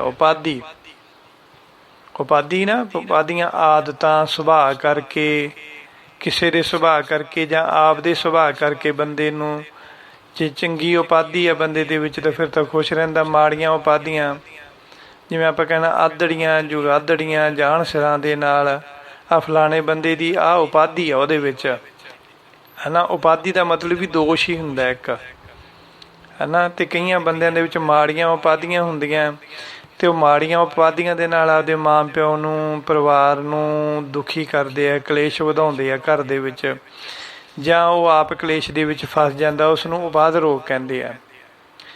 ਸੋ ਕਈਆਂ ਨੇ ਦੋ ਰੋਗ ਮੰਨੇ ਆ, ਕਾਰਨ ਰੋਗ ਅਤੇ ਅਕਾਰਨ ਰੋਗ। ਸੋ ਕਾਰਨ ਰੋਗ ਅਤੇ ਅਕਾਰਨ ਰੋਗ ਵੀ ਇੱਕ ਰੋਗ ਹੈ। ਜਿਵੇਂ ਕਾਰਨ ਰੋਗ ਦਾ ਮਤਲਬ ਹੋ ਗਿਆ ਗਲਤ ਖਾਣ ਪੀਣ ਨਾਲ ਰੋਗ ਲੱਗਣਾ, ਜਾਂ ਕੋਈ ਸੱਟ ਫੇਟ ਲੱਗ ਜਾਣੀ, ਰੋਗੀ ਹੋਣ ਦਾ ਕੋਈ ਕਾਰਨ ਬਣ ਜਾਣਾ। ਕਾਰਨ ਦਾ ਮਤਲਬ ਹੁੰਦਾ, ਕਾਰਨ ਰੋਗ ਮਤਲਬ ਬਿਮਾਰ ਹੋਣ ਦਾ ਕੋਈ ਕਾਰਨ ਹੋਣਾ। ਠੰਡਾ ਤੱਤਾ ਖਾ ਲਿਆ, ਬੇਹਾ ਖਾ ਲਿਆ, ਹੈ ਨਾ, ਗਲਤ ਖਾਣ ਪੀਣ ਦੇ ਨਾਲ, ਕੌੜਾ ਮਿੱਠਾ ਖਾ ਲਿਆ, ਇਸ ਤਰ੍ਹਾਂ ਬੰਦੇ ਨੂੰ ਸੱਟ ਫੇਟ ਲੱਗ ਜਾਣੀ, ਇਹ ਕਾਰਨ ਬਣ ਗਿਆ ਉਹਦੇ ਬਿਮਾਰ ਹੋਣ ਦਾ, ਇਹ ਰੋਗੀ ਹੋ ਗਿਆ ਉਹ ਇਸ ਨਾਲ। ਜਿਹੜਾ ਅਕਾਰਨ ਰੋਗ ਹੁੰਦਾ ਉਹ ਇਸ ਤਰ੍ਹਾਂ ਹੁੰਦਾ ਵੀ ਬਿਨਾਂ ਕਿਸੇ ਕਾਰਨ ਤੋਂ ਸਰੀਰ ਵਿੱਚ ਕੋਈ ਬਿਮਾਰੀ ਲੱਗ ਜਾਵੇ, ਜਿਵੇਂ ਪਰੇਸ਼ਾਨੀਆਂ ਤੋਂ, ਚਿੰਤਾਵਾਂ ਤੋਂ ਬੰਦਾ ਰੋਗੀ ਹੋ ਜਾਂਦਾ। ਪਰ ਗੁਰਬਾਣੀ ਨੇ ਤਿੰਨ ਤਾਪ ਮੰਨੇ ਹਨ। ਜਿਵੇਂ ਸਤਿਗੁਰਾਂ ਦਾ ਬਚਨ ਹੈ, ਤੀਨੇ ਤਾਪ ਨਿਵਾਰਨ ਹਾਰਾ, ਦੁੱਖ ਅੰਤਾ ਸੁਖ ਰਾਸ। ਗੁਰਬਾਣੀ ਨੇ ਤਿੰਨ ਤਾਪ ਮੰਨੇ ਹਨ, ਦੋ ਤਾਪ ਦੀ ਕਿਤੇ ਕੋਈ ਗੱਲ ਨਹੀਂ ਆਉਂਦੀ। ਫਿਰ ਵੀ ਵਿਦਵਾਨ ਪੁਰਸ਼ਾਂ ਨੇ ਇਹਨਾਂ ਦੇ ਲੇਖਣ ਕੀਤਾ ਵੀ ਦੋ ਤਰ੍ਹਾਂ ਦੇ ਤਾਪ ਹੁੰਦੇ ਆ, ਕਾਰਨ ਰੋਗ, ਦੋ ਰੋਗ ਹੁੰਦੇ ਆ, ਕਾਰਨ ਅਤੇ ਅਕਾਰਨ ਰੋਗ। ਸੋ ਇਸ ਤਰ੍ਹਾਂ। ਸੋ ਹੁਣ ਆਪਾਂ 8ਵੇਂ ਨੰਬਰ 'ਤੇ ਸਰਵਣ ਕਰਦੇ ਹਾਂ। ਤਿੰਨ ਤੱਤ ਜਿਹੜੇ ਸਾਡੇ ਸਰੀਰ ਵਿੱਚ ਕੰਮ ਕਰਦੇ ਆ, ਤਿੰਨ, ਆਸਾ, ਮਨਸਾ, ਤ੍ਰਿਸ਼ਨਾ। ਇਹ ਵੀ ਦਿਖਾਈ ਨਹੀਂ ਦਿੰਦੇ ਪਰ ਸਾਡੇ ਸਰੀਰ ਦੇ ਵਿੱਚ ਕੰਮ ਕਰਦੇ ਆ। ਆਸਾ, ਮਨਸਾ, ਤ੍ਰਿਸ਼ਨਾ। ਸੋ ਆਸਾ ਦਾ ਅਰਥ ਹੈ ਕਿ ਆਸ਼ਾ, ਤ੍ਰਿਸ਼ਨਾ, ਮਨਸਾ। ਆਸ਼ਾ ਦਾ ਮਤਲਬ ਆਸ ਰੱਖਣੀ ਕਿ ਮੈਨੂੰ ਆਹ ਚੀਜ਼ ਜ਼ਰੂਰ ਮਿਲੇਗੀ। ਲੱਖ ਮਿਲ ਗਿਆ ਤਾਂ 4 ਲੱਖ ਹੋਰ ਮਿਲ ਜਾਏ, ਜਾਂ ਆਪਣੇ ਵਾਸਤੇ ਕਿਸੇ ਉੱਪਰ ਆਸ ਰੱਖਣੀ, ਉਸ ਨੂੰ ਆਸ਼ਾ ਕਹਿੰਦੇ ਆ। ਆਸ ਰੱਖਣ ਨੂੰ, ਕਿਸੇ ਦੇ ਉੱਤੇ ਆਸ ਰੱਖਣੀ, ਜਾਂ ਹੋਰ ਮਿਲ ਜਾਣ ਦੀ ਆਸ ਰੱਖਣੀ, ਹੋਰ ਇਕੱਠਾ ਕਰਨ ਦੀ ਆਸ ਕਰਨੀ। ਇਸ ਤਰ੍ਹਾਂ ਦੇ ਤਿੰਨ ਤੱਤ ਸਾਡੇ ਸਰੀਰ ਵਿੱਚ ਜੋ ਇੱਕ ਤਰ੍ਹਾਂ ਦੇ ਲੋਭ ਨੂੰ ਵਧਾਉਂਦੇ ਆ, ਜਗਿਆਸਾ ਪੈਦਾ ਕਰਦੇ ਬੰਦੇ ਦੇ ਅੰਦਰ। ਜਗਿਆਸਾ ਪੈਦਾ ਕਰਨ ਵਾਲੇ ਤਿੰਨ ਤੱਤ ਆ। ਆਸ਼ਾ, ਆਸ ਰੱਖਣੀ ਕਿਸੇ ਤੋਂ ਜਾਂ ਆਪਣੇ ਆਪ ਤੋਂ ਕਿ ਮੈਂ ਹੋਰ ਇਕੱਠਾ ਕਰ ਲਾਂ, ਮੈਂ ਹੋਰ ਇਕੱਠਾ ਕਰ ਲਾਂ। ਜੋ ਤ੍ਰਿਸ਼ਨਾ ਹੈ ਨੰਬਰ 2 ਦੀ, ਕਿ ਤ੍ਰਿਸ਼ਨਾ ਮਤਲਬ ਮੈਨੂੰ ਆਹ ਸੁੱਖ ਵੀ ਮਿਲ ਜਾਏ, ਕਿਸੇ ਚੀਜ਼ ਦੀ ਪ੍ਰਾਪਤੀ ਵਾਸਤੇ ਦੂਰ ਤੱਕ ਜਾਣਾ। ਜਿਵੇਂ ਅਸੀਂ ਆਪਣੇ ਦੇਸ਼ਾਂ ਨੂੰ ਛੱਡ ਕੇ ਦੂਸਰੇ ਦੇਸ਼ਾਂ 'ਚ ਜਾ ਕੇ ਬੈਠ ਗਏ ਹਾਂ, ਹੈ ਨਾ, ਆਪਣੇ ਘਰ ਨੂੰ ਛੱਡ ਕੇ ਦੂਰ ਜਾ ਕੇ ਬੈਠਦੇ ਹਾਂ, ਜਾਂ ਅਸੀਂ ਵੇਲੇ ਕੁ ਵੇਲੇ ਕੰਮ ਕਰਦੇ ਹਾਂ। ਇਹ ਤ੍ਰਿਸ਼ਨਾ। ਇਹ ਤ੍ਰਿਸ਼ੰਕੂ ਇੱਕ ਰਿਸ਼ੀ ਹੋਇਆ, ਰਾਜਾ ਹੋਇਆ, ਉਹ ਰਾਜ ਭਾਗ ਛੱਡ ਕੇ ਭਗਤੀ ਕਰਨ ਲੱਗਿਆ ਇਸੇ ਆਸ਼ਾ ਦੀ ਤ੍ਰਿਸ਼ਨਾ ਨਾਲ ਕਿ ਉਹ ਸਣ ਦੇ ਹੀ ਦਰਗਾਹ ਨੂੰ ਜਾਣਾ ਚਾਹੁੰਦਾ ਸੀ, ਸੱਚਖੰਡ ਨੂੰ, ਪਰ ਉਹਦੀ ਇਹ ਤ੍ਰਿਸ਼ਨਾ ਪੂਰੀ ਨਾ ਹੋਈ। ਸੋ ਇਸ ਤਰ੍ਹਾਂ ਦੇ ਨਾਲ ਤ੍ਰਿਸ਼ੰਕੂ, ਉਹਦਾ ਨਾਂ ਹੀ ਤ੍ਰਿਸ਼ੰਕੂ ਪੈ ਗਿਆ ਰਾਜੇ ਦਾ। ਇਤਿਹਾਸ ਵਿੱਚ ਇੱਦਾਂ ਹੀ ਲਿਖਿਆ ਹੋਇਆ ਹਿੰਦੂ ਮਤ ਦੇ। ਸੋ ਜਿਹੜੀ ਤ੍ਰਿਸ਼ਨਾ ਹੈਗੀ ਹੈ ਉਹ ਬਹੁਤ ਸਾਰੇ ਸੁੱਖ ਮਿਲ ਜਾਣ ਦੀ, ਕਿਸੇ ਚੀਜ਼ ਦੀ ਪ੍ਰਾਪਤੀ ਵਾਸਤੇ ਦੂਰ ਤੱਕ ਜਾਣਾ। ਤ੍ਰਿਸ਼ਨਾ ਦਾ ਬੱਝਿਆ ਹੋਇਆ ਮਨੁੱਖ ਕਿੱਥੇ ਕਿੱਥੇ ਚਲਿਆ ਜਾਂਦਾ। ਅਤੇ ਜਾਂ ਉਸ ਨੂੰ ਵੀ ਤ੍ਰਿਸ਼ਨਾ ਕਹਿੰਦੇ ਵੀ ਜਿਹੜੀ ਚੀਜ਼ ਮਿਲ ਹੀ ਨਹੀਂ ਸਕਦੀ ਜ਼ਿੰਦਗੀ 'ਚ, ਮੈਨੂੰ ਉਹਨੂੰ ਪਤਾ ਵੀ ਹੈ ਵੀ ਨਹੀਂ ਮਿਲ ਸਕਦੀ, ਪਰ ਫਿਰ ਵੀ ਉਸ ਦੇ ਮਿਲਣ ਦੀ ਆਸ ਲਾਈ ਬੈਠਾ। ਫਿਰ ਵੀ ਉਹ ਰੱਬ ਕੋਲੋਂ ਉਹ ਚੀਜ਼ ਮੰਗਦਾ ਜਿਹੜੀ ਉਹਨੂੰ ਪਤਾ ਕਿ ਉਹਨੂੰ ਕਦੇ ਮਿਲ ਹੀ ਨਹੀਂ ਸਕਦੀ। ਇਸ ਨੂੰ ਤ੍ਰਿਸ਼ਨਾ ਕਹਿੰਦੇ ਆ। ਨੰਬਰ 3 'ਤੇ ਆ ਗਈ ਮਨਸਾ। ਮਨਸਾ ਦਾ ਮਤਲਬ ਇੱਛਾ। ਮਨ ਵਿੱਚ ਤਰ੍ਹਾਂ ਤਰ੍ਹਾਂ ਦੇ ਖਿਆਲ ਆਉਣੇ, ਸਭ ਲੋਕ ਮੇਰੇ ਵਰਗੇ ਹੋਣ, ਮੇਰੇ ਕੋਲ ਸੁੰਦਰ ਇਸਤਰੀ, ਗਹਿਣੇ ਜਾਂ ਘਰ ਹੋਵੇ, ਮਨ ਭਾਉਂਦੀਆਂ ਵਸਤੂਆਂ ਮੰਗੀਆਂ ਜਾਣੀਆਂ ਪਰ ਮਿਲਣ ਨਾ। ਮਨ ਭਾਉਂਦੀਆਂ ਵਸਤੂਆਂ ਪ੍ਰਮਾਤਮਾ ਕੋਲੋਂ ਮੰਗੀ ਜਾਣੀਆਂ ਪਰ ਮਿਲਣ ਨਾ, ਉਸ ਨੂੰ ਮਨਸਾ ਕਹਿੰਦੇ ਆ। ਮਨ ਦੇ ਵਿੱਚ ਹੀ ਸੋਚੀ ਜਾਣਾ, ਆਹ ਵੀ ਹੋ ਜੇ, ਉਹ ਵੀ ਹੋ ਜੇ। ਜਿਵੇਂ ਸੇਖ ਚਿੱਲੀ ਬਾਰੇ ਲੋਕ ਗੱਲਾਂ ਕਰਦੇ ਆ, ਜਾਂ ਅਸੀਂ ਮਨ ਦੇ ਬੰਦੇ ਵਾਸਤੇ ਅਸੀਂ ਆਮ ਹੀ ਗੱਲਾਂ ਕਰਦੇ, ਸਾਡੇ ਮਨ 'ਚ ਵੀ ਇੱਦਾਂ ਹੀ ਚੱਲਦਾ ਰਹਿੰਦਾ, ਪਰ ਮਿਲਦਾ ਨਹੀਂ ਆ। ਉਹਨੂੰ ਮਨਸਾ ਹੀ ਕਹਿੰਦੇ ਆ ਵੀ ਹੋ ਜੇ ਹੈਗਾ ਤਾਂ ਹੋਰ ਮਿਲ ਜੇ, ਤੇ ਨਹੀਂ ਤਾਂ ਸਾਨੂੰ ਮਿਲੀ ਜਾਵੇ। ਆ ਵੀ ਸੋਚੀ ਜਾਂਦੇ, ਖਿਆਲ ਬਣਾਉਂਦੇ ਰਹਿਣਾ ਆਪਣੇ ਮਨ ਦੇ ਵਿੱਚ, ਉਸਨੂੰ ਮਨਸਾ ਕਹਿੰਦੇ ਆ। ਸੋ ਇਸ ਤਰ੍ਹਾਂ ਸਾਡਾ ਸਰੀਰ ਦੋ ਤਰ੍ਹਾਂ ਦਾ ਹੈ। ਜਿਹੜਾ ਸਾਡਾ ਸਰੀਰ ਹੈ ਇਹ ਦੋ ਤਰ੍ਹਾਂ ਦਾ, ਇੱਕ ਸਥੂਲ ਸਰੀਰ ਤੇ ਦੂਜਾ ਸੂਖਸ਼ਮ ਸਰੀਰ। ਭਾਵ ਇੱਕ ਸਰੀਰ ਹੈ ਤੇ ਇੱਕ ਆਤਮਾ, ਹਾਰਟ ਬੋਡੀ ਐਂਡ ਸੋਲ। ਇੱਕ ਹਾਰਟ ਬੋਡੀ ਹੈ ਤੇ ਦੂਸਰੀ ਸੋਲ ਹੈ, ਜਿਸ ਨੂੰ ਟਰਾਂਸਪੇਰੈਂਟ ਬੋਡੀ ਕਹਿੰਦੇ ਹਾਂ ਅਸੀਂ। ਸੂਖਸ਼ਮ ਤੇ ਸਥੂਲ ਸਰੀਰ, ਦਿਸਣ ਵਾਲਾ ਸਰੀਰ ਅਤੇ ਨਾ ਦਿਸਣ ਵਾਲੀ ਆਤਮਾ ਸੋਲ, ਇਹ ਦੋਨੇ ਮਿਲ ਕੇ ਚੰਗੇ ਤੇ ਮਾੜੇ ਕੰਮ ਕਰਦੇ ਹਨ। ਦੋਵੇਂ ਸਰੀਰ ਆਸਾ, ਮਨਸਾ ਤੇ ਤ੍ਰਿਸ਼ਨਾ ਦੇ ਪ੍ਰੇਰੇ ਹੀ ਕਰਮ ਕਰਦੇ ਆ।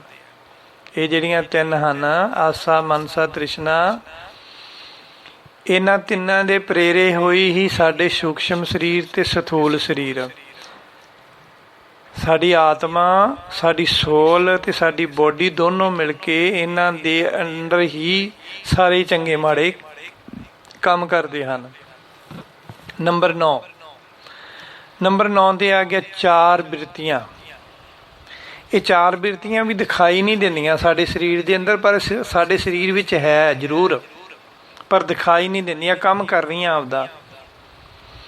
ਤੇ ਚਾਰ ਬਿਰਤੀਆਂ ਕਿਹੜੀਆਂ, ਜਿਸ ਨੂੰ ਅਸੀਂ ਅੰਤःਕਰਨ, ਚਾਰ ਬਿਰਤੀਆਂ ਕਹਿ ਲਓ ਜਾਂ ਅੰਤःਕਰਨ ਕਹਿ ਲਓ। ਸੋ ਇਹ ਚਾਰ ਬਿਰਤੀਆਂ ਹਨ ਮਨ, ਬੁੱਧੀ, ਚਿੱਤ ਤੇ ਅਹੰਕਾਰ। ਇਹ ਦੇਖੋ, ਨਾ ਮਨ ਦਿਖਾਈ ਦਿੰਦਾ, ਨਾ ਬੁੱਧੀ ਦਿਖਾਈ ਦਿੰਦੀ, ਨਾ ਚਿੱਤ ਦਿਖਾਈ ਦਿੰਦਾ, ਜਾਂ ਨਾ ਅਹੰਕਾਰ।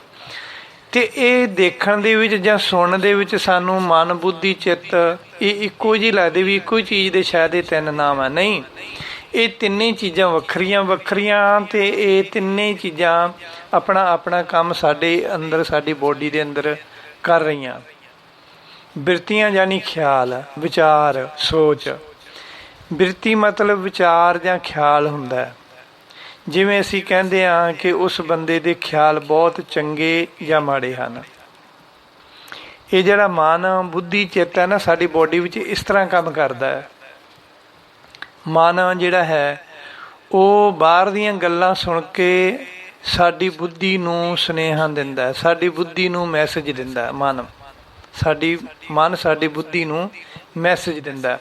ਸੋ ਨੋਰਮਲੀ ਅਸੀਂ ਜਦੋਂ ਕੋਈ ਐਕਸ਼ਨ ਜਾਂ ਰਿਐਕਸ਼ਨ ਕਰਦੇ ਹਾਂ, ਜਦੋਂ ਅਸੀਂ ਮਨ ਦੀ ਗੱਲ ਕਰਦੇ ਤਾਂ ਅਸੀਂ ਆਪਦੀ ਛਾਤੀ 'ਤੇ ਹੱਥ ਧਰ ਦਿੰਦੇ ਕਿ ਮੇਰਾ ਮਨ ਨਹੀਂ ਮੰਨਦਾ, ਮੇਰਾ ਮਨ ਬਹੁਤ ਦੁਖੀ, ਆਪਦੀ ਛਾਤੀ 'ਤੇ ਹੱਥ ਧਰ ਕੇ ਕਹਿੰਦੇ ਆ। ਅਤੇ ਜਦੋਂ ਅਸੀਂ ਬੁੱਧੀ ਦੀ ਗੱਲ ਕਰਦੇ ਉਦੋਂ ਅਸੀਂ ਆਪਣੀ ਉਂਗਲ ਆਪਦੀ ਪੁੜਪੜੀ 'ਤੇ ਲਾ ਕੇ ਗੱਲ ਕਰਦੇ, ਮੇਰੀ ਬੁੱਧੀ ਇਸ ਤਰ੍ਹਾਂ ਦੀ ਹੈ, ਫਲਾਣੇ ਦੀ ਬੁੱਧੀ ਇਸ ਤਰ੍ਹਾਂ ਦੀ ਹੈ। ਦੇਖੋ, ਇਹ ਹੁਣ ਪਤਾ ਲੱਗ ਗਿਆ ਨਾ ਆਪਾਂ ਨੂੰ ਵੀ ਸੁਣਨ ਵਿੱਚ ਮਨ, ਬੁੱਧੀ, ਚਿੱਤ ਭਾਵੇਂ ਇੱਕੋ ਜਿਹੇ ਲੱਗਦੇ ਆ, ਪਰ ਇਹ ਵੱਖਰੀਆਂ ਚੀਜ਼ਾਂ ਅਤੇ ਵੱਖਰੀ ਥਾਵਾਂ 'ਤੇ ਬੈਠ ਕੇ ਸਾਡੀ ਬੋਡੀ ਵਿੱਚ ਕੰਮ ਕਰ ਰਹੇ ਆ। ਜਿਹੜਾ ਮਨ ਹੈ ਸਾਡਾ, ਉਹ ਬਾਹਰ ਦੀਆਂ ਗੱਲਾਂ ਸੁਣ ਕੇ ਸਾਡੀ ਬੁੱਧੀ ਨੂੰ ਸੰਕੇਤ ਦਿੰਦਾ, ਮੈਸੇਜ ਦਿੰਦਾ, ਸੁਨੇਹਾ ਦਿੰਦਾ। ਅਤੇ ਜਿਹੜੀ ਬੁੱਧੀ ਹੈ ਉਹ ਮਨ ਦੇ ਸੰਕੇਤ ਨੂੰ, ਮਨ ਦੇ ਸਾਰੇ ਮੈਸੇਜ ਜੋ ਹਨ ਉਹਨਾਂ ਨੂੰ ਚਿੱਤ ਜਾਣੀ ਸਟੋਰ, ਚਿੱਤ ਜਿਹੜਾ ਹੁੰਦਾ ਨਾ, ਚਿੱਤ ਇੱਕ ਸਟੋਰ ਹੈ, ਇਨਬੋਕਸ ਹੈ ਸਾਡੀ ਬੋਡੀ ਦੇ ਅੰਦਰ, ਦਿਖਾਈ ਨਹੀਂ ਦਿੰਦਾ, ਬਟ ਚਿੱਤ ਜਿਹੜਾ ਹੈਗਾ ਉਹ ਇੱਕ ਸਟੋਰ ਆ ਸਾਡੇ ਸਰੀਰ ਦੇ ਅੰਦਰ, ਇਨਬੋਕਸ ਕਹਿ ਲਓ ਜਾਂ ਅੱਜ ਦੀ ਭਾਸ਼ਾ ਦੇ ਵਿੱਚ।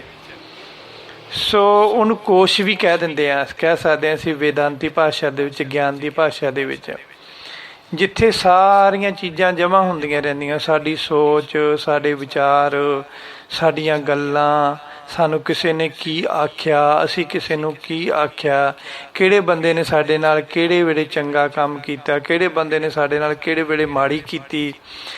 ਇਹ ਸਾਰੇ ਸੰਕੇਤ ਜੋ ਹਨ ਨਾ, ਉਹ ਮਨ ਤੋਂ ਚੱਲ ਕੇ ਫਿਰ ਬੁੱਧੀ ਦੇ ਰਾਹੀਂ ਸਾਡੇ ਚਿੱਤ ਵਿੱਚ ਚਲੇ ਜਾਂਦੇ ਆ, ਚਿੱਤ ਵਿੱਚ ਇਕੱਠੇ ਹੁੰਦੇ ਰਹਿੰਦੇ, ਉੱਥੇ ਜਮ੍ਹਾਂ ਹੁੰਦੇ ਰਹਿੰਦੇ ਆ।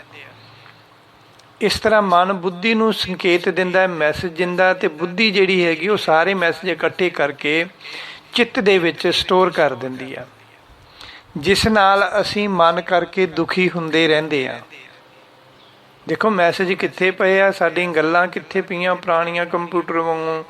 ਕਈ ਵਾਰੀ ਅਸੀਂ ਡਿਲੀਟ ਮਾਰ ਦਿੰਦੇ ਹਾਂ ਨਾ, ਕਈ ਵਾਰੀ ਅਸੀਂ ਡਿਲੀਟ ਮਾਰ ਦਿੰਦੇ ਹਾਂ। ਜਦੋਂ ਸਾਨੂੰ ਕੋਈ ਕਹਿੰਦਾ ਤੂੰ ਇਹਨੂੰ ਮਾਫ਼ ਕਰ ਦੇ, ਚੱਲ ਕੋਈ ਗੱਲ ਨਹੀਂ, ਹਾਂਜੀ ਠੀਕ ਹੈ ਜੀ, ਤੁਹਾਡੇ ਕਹੇ ਤੋਂ ਕਰਤਾ ਮਾਫ਼। ਜ਼ੁਬਾਨ ਨਾਲ ਅਸੀਂ ਮਾਫ਼ ਕਰ ਦਿੱਤਾ, ਪਰ ਉਹ ਰੀਸਾਈਕਲ ਦੇ ਵਿੱਚ ਪਿਆ ਹੋਇਆ। ਜੋ ਸਾਡੇ ਨਾਲ ਕਿਸੇ ਨੇ ਕੀਤਾ ਸੀ, ਬੇਸ਼ੱਕ ਅਸੀਂ 4 ਬੰਦਿਆਂ 'ਚ, ਬੇਸ਼ੱਕ ਅਸੀਂ ਪੰਚਾਇਤ ਦੇ ਵਿੱਚ ਉਹਨੂੰ ਮਾਫ਼ ਕਰ ਦਿੱਤਾ, ਬਟ ਉਹ ਸਾਡੇ ਰੀਸਾਈਕਲ ਦੇ ਵਿੱਚ ਪਿਆ ਹੋਇਆ। ਡਿਲੀਟ ਮਾਰਨ ਤੋਂ ਬਾਵਜੂਦ ਵੀ ਉਹ ਰੀਸਾਈਕਲ ਦੇ ਵਿੱਚ ਪਿਆ ਹੋਇਆ ਵੀ ਸਾਡੇ ਮਨ ਨੂੰ ਦੁਖੀ ਕਰਦਾ ਰਹਿੰਦਾ। ਚਿੱਤ ਦੇ ਵਿੱਚ ਪਿਆ ਹੋਇਆ ਵੀ ਸਾਡੇ ਮਨ ਨੂੰ ਦੁਖੀ ਕਰਦਾ ਰਹਿੰਦਾ, ਜਿਸ ਨਾਲ ਅਸੀਂ ਮਨ ਕਰਕੇ ਦੁਖੀ ਹੁੰਦੇ ਰਹਿੰਦੇ ਹਾਂ ਅਤੇ ਚੰਗਾ ਮਾੜਾ ਸੋਚਦੇ ਰਹਿੰਦੇ ਹਾਂ। ਕਿਸੇ ਦਾ ਮਾੜਾ ਸੋਚਣ ਵਾਲੇ ਨੂੰ ਦਿਲ ਦਾ ਪਾਪੀ ਵੀ ਕਹਿੰਦੇ ਹਾਂ ਅਸੀਂ। ਸੋ ਜਿਹੜਾ ਮਨ ਉਹ ਵਾਰ-ਵਾਰ, ਫਿਰ ਉਹ ਦੇਖੋ ਮਨ ਕਿੱਥੇ ਬੈਠਾ, ਫਿਰ ਬੁੱਧੀ ਹੈ, ਫਿਰ ਚਿੱਤ ਹੈ। ਉਹ ਜਿਹੜਾ ਮਨ ਆ ਨਾ, ਫਿਰ ਉਸ ਸਟੋਰ ਦੇ ਵਿੱਚੋਂ, ਚਿੱਤ ਦੇ ਵਿੱਚੋਂ, ਇਨਬਾਕਸ ਦੇ ਵਿੱਚੋਂ ਮਨ ਵਾਰ-ਵਾਰ ਇਨਬਾਕਸ ਦੇ ਵਿੱਚੋਂ ਮੈਸੇਜ ਕੱਢ ਕੇ ਪੜ੍ਹਦਾ ਰਹਿੰਦਾ, ਭਾਵ ਵਾਰ-ਵਾਰ ਯਾਦ ਕਰਦਾ ਰਹਿੰਦਾ। ਜਿਵੇਂ ਅਸੀਂ ਦੇਖਦੇ ਹਾਂ ਕਿ ਕੋਈ ਬੰਦਾ, ਦੂਰੋਂ ਦੇਖਿਆ ਕੋਈ ਬੰਦਾ ਕੁਰਸੀ 'ਤੇ ਜਾਂ ਕੰਧ ਦੀ ਢੋ ਲਾ ਕੇ ਜਾਂ ਮੰਜੇ ਦੇ ਉੱਤੇ ਜਾਂ ਬੈੱਡ ਦੇ ਉੱਤੇ ਬੜੇ ਆਰਾਮ ਦੇ ਨਾਲ ਚੁੱਪ-ਚਾਪ ਬੈਠਾ। ਸੋ ਸਾਨੂੰ ਦੇਖਣ ਵਿੱਚ ਲੱਗਦਾ ਵੀ ਉਹ ਚੁੱਪ-ਚਾਪ ਬੈਠਾ ਹੈ ਨਾ, ਪਰ ਉਹਦੇ ਅੰਦਰ ਬਹੁਤ ਕੁਛ ਚੱਲ ਰਿਹਾ। ਉਹ ਆਪਣੇ ਪੁਰਾਣੇ ਮੈਸੇਜ ਇਨਬਾਕਸ ਦੇ ਵਿੱਚੋਂ ਕੱਢ ਕੇ ਪੜ੍ਹ ਰਿਹਾ। ਅਸੀਂ ਕਿਸੇ ਦੀ ਕਿਉਂ ਗੱਲ ਕਰੀਏ, ਅਸੀਂ ਆਪ ਦੀ ਗੱਲ ਕਰ ਲੈਂਦੇ ਹਾਂ ਕਿ ਜਦੋਂ ਅਸੀਂ ਇਕੱਲੇ ਬੈਠੇ ਹੁੰਦੇ ਹਾਂ, ਅਸੀਂ ਬੋਲ ਨਹੀਂ ਰਹੇ ਹੁੰਦੇ, ਚੁੱਪ-ਚਾਪ ਸ਼ਾਂਤ ਬੈਠੇ ਹੁੰਦੇ ਹਾਂ, ਸਾਡਾ 4 ਚੁਫੇਰਾ ਵੀ ਬੜਾ ਸ਼ਾਂਤ ਹੁੰਦਾ, ਤਾਂ ਉਦੋਂ ਅਸੀਂ ਕੀ ਕਰ ਰਹੇ ਹੁੰਦੇ ਹਾਂ, ਪਤਾ ਹੈ ਨਾ ਸਾਨੂੰ ਅਸੀਂ ਕੀ ਕਰ ਰਹੇ ਹੁੰਦੇ ਹਾਂ। ਉਦੋਂ ਅਸੀਂ ਪੁਰਾਣੀਆਂ ਯਾਦਾਂ ਨੂੰ ਖੁਰੇਦ ਰਹੇ ਹੁੰਦੇ ਹਾਂ, ਯਾਨੀ ਕਿ ਇਨਬਾਕਸ ਦੇ ਵਿੱਚੋਂ ਪੁਰਾਣੇ ਮੈਸੇਜ ਕੱਢ ਕੇ ਪੜ੍ਹ ਰਹੇ ਹੁੰਦੇ ਹਾਂ, ਅਤੇ ਉਹਨਾਂ ਨੂੰ ਪੜ੍ਹ ਕੇ ਅਸੀਂ ਦੁਖੀ ਹੋ ਰਹੇ ਹੁੰਦੇ ਹਾਂ ਜਾਂ ਫਿਰ ਸੁਖੀ ਹੋ ਰਹੇ ਹੁੰਦੇ ਹਾਂ। ਇਸ ਤਰ੍ਹਾਂ ਅਸੀਂ ਉਹ ਪੁਰਾਣੇ ਮੈਸੇਜਾਂ ਨੂੰ ਇਨਬਾਕਸ ਵਿੱਚੋਂ ਕੱਢ ਕੇ, ਜਿਹੜਾ ਮਨ ਹੈ ਉਹ ਪੜ੍ਹ ਕੇ ਵਾਰ-ਵਾਰ ਪੜ੍ਹਦਾ, ਵਾਰ-ਵਾਰ ਦੁਖੀ ਹੁੰਦਾ, ਦੂਸਰੇ ਬਾਰੇ ਬੁਰਾ ਸੋਚ ਕੇ ਪਾਪੀ ਬਣਦਾ। ਫਿਰ ਕਦੇ ਜੀਵ ਅਹੰਕਾਰ ਵਸ ਹੋ ਕੇ ਉਹ ਪੁਰਾਣੇ ਮੈਸੇਜਾਂ ਨੂੰ ਪੜ੍ਹ ਕੇ, ਪੁਰਾਣੀਆਂ ਗੱਲਾਂ ਨੂੰ ਚੇਤੇ ਕਰਕੇ ਉਹਦੇ ਉੱਤੇ ਉਹ ਪੁਰਾਣੀਆਂ ਗੱਲਾਂ, ਪੁਰਾਣੇ ਜਿਹੜੇ ਮੈਸੇਜ ਹੈ ਉਹ ਇੰਨਾ ਅਸਰ ਕਰ ਜਾਂਦੇ ਆ। ਫਿਰ ਕਦੇ ਜੀਵ ਅਹੰਕਾਰ ਵਸ ਹੋ ਕੇ ਉਹਨਾਂ ਖਿਆਲਾਂ ਨੂੰ, ਪੁਰਾਣੀਆਂ ਗੱਲਾਂ ਨੂੰ ਚੇਤੇ ਕਰਕੇ ਉਹਨਾਂ ਖਿਆਲਾਂ ਨੂੰ ਅੰਜਾਮ ਤੱਕ ਪਹੁੰਚਾ ਦਿੰਦਾ, ਮਤਲਬ ਉਸ ਅੰਜਾਮ 'ਤੇ ਪਹੁੰਚ ਜਾਂਦਾ। ਜਿਵੇਂ ਕਿਸੇ ਨੂੰ ਮਾਰ ਦੇਣਾ, ਬੁਰਾ ਅੰਜਾਮ ਕਰਤਾ, ਉਹਦੇ ਖਿਆਲਾਂ, ਉਹਦੇ ਬੁਰੇ ਖਿਆਲਾਂ ਨੇ ਉਹਨੂੰ ਪ੍ਰੈਕਟੀਕਲੀ ਇੱਕ ਪਾਸੇ ਲੈ ਗਿਆ। ਉਹ ਜੇ ਮਨੁੱਖ ਚੰਗੇ ਮੈਸੇਜ ਪੜ੍ਹਦਾ ਰਹਿੰਦਾ ਅਤੇ ਉਹਦੇ ਅੰਦਰ ਚੰਗੇ ਖਿਆਲ, ਇੱਕ ਦਿਨ ਉਸ ਨੂੰ ਉਹ ਚੰਗਾ ਅੰਜਾਮ, ਚੰਗਾ ਐਕਸ਼ਨ ਕਰਦਾ ਤਾਂ ਉਸ ਦਾ ਚੰਗਾ ਅੰਜਾਮ ਤੱਕ ਪਹੁੰਚ ਜਾਂਦਾ ਉਹ। ਸੋ ਇਸ ਤਰ੍ਹਾਂ ਇਹ ਕਰਮ ਸਾਡੀ ਆਤਮਾ, ਸੋਲ, ਆਤਮਾ ਮਤਲਬ ਸੋਲ, ਟਰਾਂਸਪੇਰੈਂਟ ਬੋਡੀ ਕਰਦੀ ਹੈ। ਇਹ ਜਿਹੜੇ ਕੰਮ ਆ ਨਾ, ਮਨ, ਚਿੱਤ, ਬੁੱਧੀ, ਇਹ ਸਾਰੇ ਕੰਮ ਸਾਡੀ ਸੋਲ ਕਰਦੀ ਹੈ, ਸਾਡੀ ਆਤਮਾ ਕਰਦੀ ਹੈ, ਸੂਖਸ਼ਮ ਸਰੀਰ ਕਰਦਾ। ਅਤੇ ਫਿਰ ਉਹ ਸੂਖਸ਼ਮ ਸਰੀਰ, ਮਨ, ਬੁੱਧੀ, ਚਿੱਤ, ਇਹ ਤਿੰਨਾਂ ਨੇ ਕੰਮ ਕੀਤਾ ਅਤੇ ਫਿਰ ਉਹਨਾਂ ਨੂੰ ਵਾਰੀ ਰਿਪੀਟ ਕੀਤਾ। ਅਤੇ ਫਿਰ ਆ ਗਿਆ 4 ਨੰਬਰ 'ਤੇ ਹੰਕਾਰ। ਫਿਰ ਉਹ ਹੰਕਾਰ ਦੇ, ਜਦੋਂ ਅਸੀਂ ਕਿਸੇ ਵੀ ਚੀਜ਼ ਨੂੰ ਵਾਰੀ ਰਿਪੀਟ ਕਰੀ ਜਾਵਾਂਗੇ, ਬੁਰੀਆਂ ਗੱਲਾਂ ਨੂੰ ਰਿਪੀਟ ਕਰੀ ਜਾਂਦੇ ਮਨ ਦੇ ਵਿੱਚ 4 ਸਾਲ, 20 ਸਾਲ, 25 ਸਾਲ ਪੁਰਾਣੀਆਂ, ਫਿਰ ਉਹ ਇੱਕ ਦਿਨ ਫਿਰ ਬੰਦਾ ਹੰਕਾਰ ਦੇ ਵੱਸ ਪੈ ਜਾਂਦਾ, ਮਤਲਬ ਐਕਸ਼ਨ ਜਾਂ ਰੀਐਕਸ਼ਨ ਵਿੱਚ ਆ ਜਾਂਦਾ, ਅਤੇ ਫਿਰ ਉਹ ਕਰਮ ਕਰ ਦਿੰਦਾ ਹੰਕਾਰ ਵੱਸ ਹੋ ਕੇ।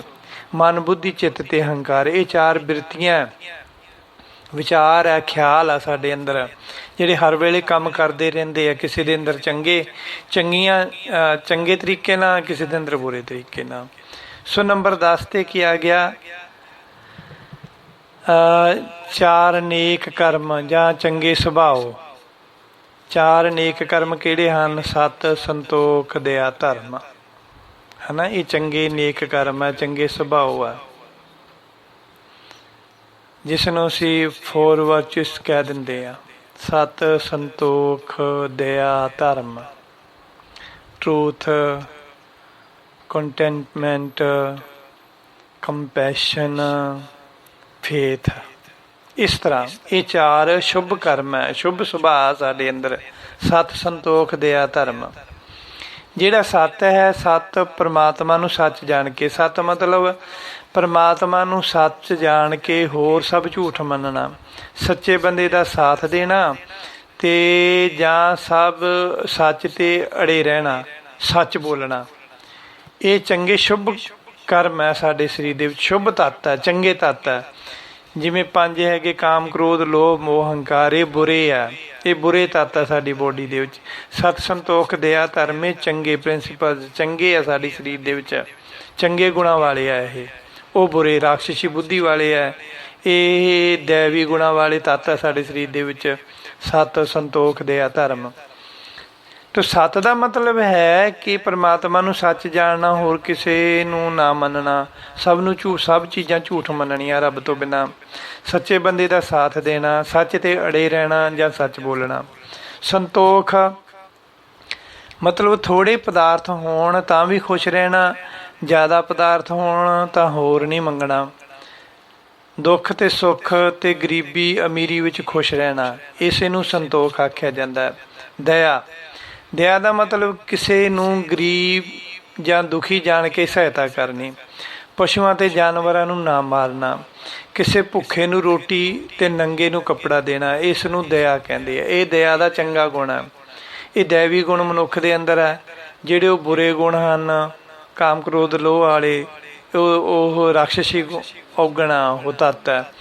ਇਹ ਦੈਵੀ ਤੱਤ ਹਨ ਸਾਡੇ ਸਰੀਰ ਦੇ ਅੰਦਰ। ਧਰਮ ਦਾ ਮਤਲਬ ਫਰਜ਼, ਪਰਿਵਾਰ ਦੀ ਪਾਲਣਾ ਕਰਨੀ। ਜਿਹੜਾ ਧਰਮ ਦਾ ਮਤਲਬ ਫਰਜ਼ ਹੈ। ਫਰਜ਼ ਦਾ ਮਤਲਬ ਕੀ? ਕਿ ਪਰਿਵਾਰ ਦੀ ਪਾਲਣਾ ਕਰਨੀ ਪਿਤਾ ਦਾ ਧਰਮ ਹੈ। ਬੱਚਿਆਂ ਦੀ ਪਾਲਣਾ ਕਰਨੀ, ਪਰਿਵਾਰ ਦੀ ਪਾਲਣਾ ਕਰਨੀ ਪਿਤਾ ਦਾ ਧਰਮ ਹੈ। ਬੱਚਿਆਂ ਦੀ ਸੰਭਾਲ ਕਰਨੀ ਪਤਨੀ ਦਾ ਧਰਮ ਹੈ। ਪਤੀ ਦੀ ਸੇਵਾ ਕਰਨੀ ਤੇ ਆਗਿਆ ਦਾ ਪਾਲਣ ਕਰਨਾ ਪਤਨੀ ਦਾ ਧਰਮ ਹੈ। ਇਹ ਧਰਮ ਹੈ ਸਾਰਿਆਂ ਦੇ ਆਪਦੇ ਆਪਦੇ। ਪਿਤਾ ਦਾ ਧਰਮ ਕਿਰਤ ਵਿਰਤ ਕਰਕੇ ਆਪਣੇ ਪਰਿਵਾਰ ਦੀ ਪਾਲਣਾ ਕਰਨੀ। ਘਰੇ ਬੈਠੀ ਪਤਨੀ ਦਾ ਧਰਮ ਹੈ ਕਿ ਬੱਚਿਆਂ ਦੀ ਸਾਂਭ ਸੰਭਾਲ ਕਰਨੀ। ਪਤੀ ਧਰਮ ਦੇ ਵਿੱਚ ਪੱਕਿਆ ਰਹਿਣਾ ਤੇ ਪਤੀ ਦੀ ਆਗਿਆ ਦੇ ਵਿੱਚ ਰਹਿਣਾ, ਹੈ ਨਾ। ਇਹ ਪਤਨੀ ਦਾ ਧਰਮ ਹੋ ਗਿਆ। ਤਾਂ ਪਰਿਵਾਰ ਸਮੇਤ ਸਤਸੰਗ ਕਰਨੀ, ਇਹ ਪਤੀ ਤੇ ਪਤਨੀ ਦੋਨਾਂ ਦਾ ਧਰਮ ਹੈ। ਬਜ਼ੁਰਗ ਮਾਤਾ ਪਿਤਾ ਦੀ ਸੇਵਾ ਕਰਨੀ ਪੁੱਤਰਾਂ ਦਾ ਧਰਮ ਹੈ। ਲੋਕਾਂ ਨੂੰ ਰੱਬ ਦੇ ਰਾਹ 'ਤੇ ਚਲਾਉਣਾ ਗਿਆਨੀ ਦਾ ਧਰਮ ਹੈ। ਸਭ ਨੂੰ ਇੱਕੋ ਜਿਹਾ ਸਮਝ ਕੇ ਪਿਆਰ ਕਰਨਾ, ਇਹ ਸਾਡਾ ਸਾਰਿਆਂ ਦਾ ਧਰਮ ਹੈ। ਸੇਵਾ ਕਰਨੀ ਤੇ ਨਾਮ ਜਪਣਾ, ਇਹ ਵੀ ਸਾਡਾ ਸਾਰਿਆਂ ਦਾ ਧਰਮ ਹੈ। ਸੋ ਇਹਨੂੰ ਧਰਮ ਕਹਿੰਦੇ ਆ। ਇਹ 5 ਸ਼ੁਭ ਗੁਣ ਹਨ, ਸ਼ੁਭ ਤੱਤ ਹਨ ਸਾਡੇ ਸਰੀਰ ਦੇ ਵਿੱਚ, ਦੈਵੀ ਗੁਣ ਹਨ। ਇਹ ਕੰਮ ਕਰਦੇ ਸਾਡੇ ਸਰੀਰ ਦੇ ਵਿੱਚ। ਸਾਰਿਆਂ ਦੇ ਵਿੱਚ ਅਲੱਗ-ਅਲੱਗ ਇੱਕ ਇੱਕ ਤੱਤ ਕਿਸੇ 'ਚ ਜ਼ਿਆਦਾ ਹੀ ਕੰਮ ਕਰਦਾ ਹੁੰਦਾ, ਕਿਸੇ 'ਚ ਸਤ ਸੰਤੋਖ ਦਾ ਧਰਮ ਤੱਤ ਜ਼ਿਆਦਾ ਕੰਮ ਕਰਦਾ। ਕਈ ਬੰਦੇ ਬਹੁਤ ਧਰਮੀ ਹੁੰਦੇ, ਦਾਨੀ ਜ਼ਿਆਦਾ ਹੁੰਦੇ ਆ। ਕਈ ਬੰਦੇ ਵਿਚਾਰਿਆਂ ਕੋਲ ਦਾਨ ਕਰਨ ਨੂੰ ਕੁਛ ਨਹੀਂ ਹੁੰਦਾ, ਧਰਮ ਕਰਨ ਨੂੰ, ਪਰ ਉਹ ਦਇਆ ਕਰਦੇ ਦੂਸਰੇ ਜੀਵਾਂ 'ਤੇ, ਹੈ ਨਾ। ਕਈ ਵਿਚਾਰਿਆਂ ਕੋਲ ਕੁਛ ਨਹੀਂ ਹੁੰਦਾ, ਸੰਤੋਖ ਧਰਮ, ਕਈ ਸੰਤੋਖੀ ਹੁੰਦੇ ਆ। ਇਸ ਤਰ੍ਹਾਂ ਇੱਕ ਇੱਕ ਤੱਤ ਦਾ ਪ੍ਰਭਾਵ ਜ਼ਿਆਦਾ ਪਿਆ ਹੁੰਦਾ ਸਾਡੀ ਬੋਡੀ 'ਤੇ। ਹੁਣ ਭਾਵੇਂ ਦੀ ਚਾਰੇ ਗੁਣੀ। 11 ਨੰਬਰ 'ਤੇ ਆ ਗਿਆ ਸੇਵਾ ਅਤੇ ਭਗਤੀ। ਇਹ 2 ਆ। ਸੇਵਾ ਅਤੇ ਭਗਤੀ ਇਹ 2 ਆ। ਇਹ ਸਾਡੇ ਸਰੀਰ ਦੇ ਅੰਦਰ, ਇਹ ਬਾਹਰ ਵੀ ਦਿਖਦੇ ਆ ਪਰ ਸਾਡੇ ਸਰੀਰ ਦੇ ਅੰਦਰ ਵੀ ਆ। ਬਾਹਰ ਕਿਵੇਂ ਦਿਖਦੇ? ਕਿ ਅਸੀਂ ਜਦੋਂ ਸਰੀਰ ਦੇ ਨਾਲ ਸੇਵਾ ਕਰਦੇ ਹਾਂ, ਹੈ ਨਾ, ਜਾਂ ਅਸੀਂ ਬੈਠ ਕੇ ਆਰਾਮ ਨਾਲ ਭਗਤੀ ਕਰਦੇ ਹਾਂ, ਇਹ ਬਾਹਰ ਦਿਖਾਈ ਦੇਣ ਵਾਲੇ 2 ਤੱਤ ਹੈਗੇ ਆ, ਸੁਭਾਅ ਹੈਗੇ ਆ। ਅੰਦਰ ਵੀ ਸਾਡੇ ਅੰਦਰ ਇਸੇ ਤਰ੍ਹਾਂ ਕੰਮ ਕਰਦੇ। ਪਹਿਲਾਂ ਸਾਡੇ ਅੰਦਰ ਸੇਵਾ ਜਾਗ ਭਾਵਨਾ, ਕਿਵੇਂ ਕਹਿੰਦੇ ਹਾਂ ਅਸੀਂ ਕਿ ਮੇਰੇ ਅੰਦਰ ਸੇਵਾ ਭਾਵਨਾ ਜਾਗੀ, ਜਾਂ ਫਲਾਣੇ ਦੇ ਅੰਦਰ ਸੇਵਾ ਭਾਵਨਾ ਜਾਗੀ। ਉਹ ਅੰਦਰੋਂ ਜਾਗਦੀ ਹੈ। ਇਹ ਅੰਦਰ ਸੇਵਾ, ਅੰਦਰ ਦਾ ਵੀ ਗੁਣ ਹੈ ਇਹ। ਭਗਤੀ ਦੀ ਭਾਵਨਾ ਅੰਦਰੋਂ ਜਾਗਣੀ, ਫਿਰ ਬਾਹਰੋਂ ਕਰਦਾ। ਇਸ ਤਰ੍ਹਾਂ ਜਿਹੜੀ ਸੇਵਾ ਹੈਗੀ ਹੈ, ਸੇਵਾ ਦਾ ਮਤਲਬ ਗੁਰੂ ਇਸ਼ਟ ਦੇਵ ਦੀ ਅਤੇ ਗੁਰੂ ਦੇ ਪਿਆਰਿਆਂ ਦੀ ਅੰਨ ਨਾਲ, ਧਨ ਨਾਲ ਅਤੇ ਕੱਪੜੇ ਵਸਤਰਾਂ ਨਾਲ ਸੇਵਾ ਕਰਨੀ, ਇਹ ਸੇਵਾ ਦਾ ਗੁਣ ਆ।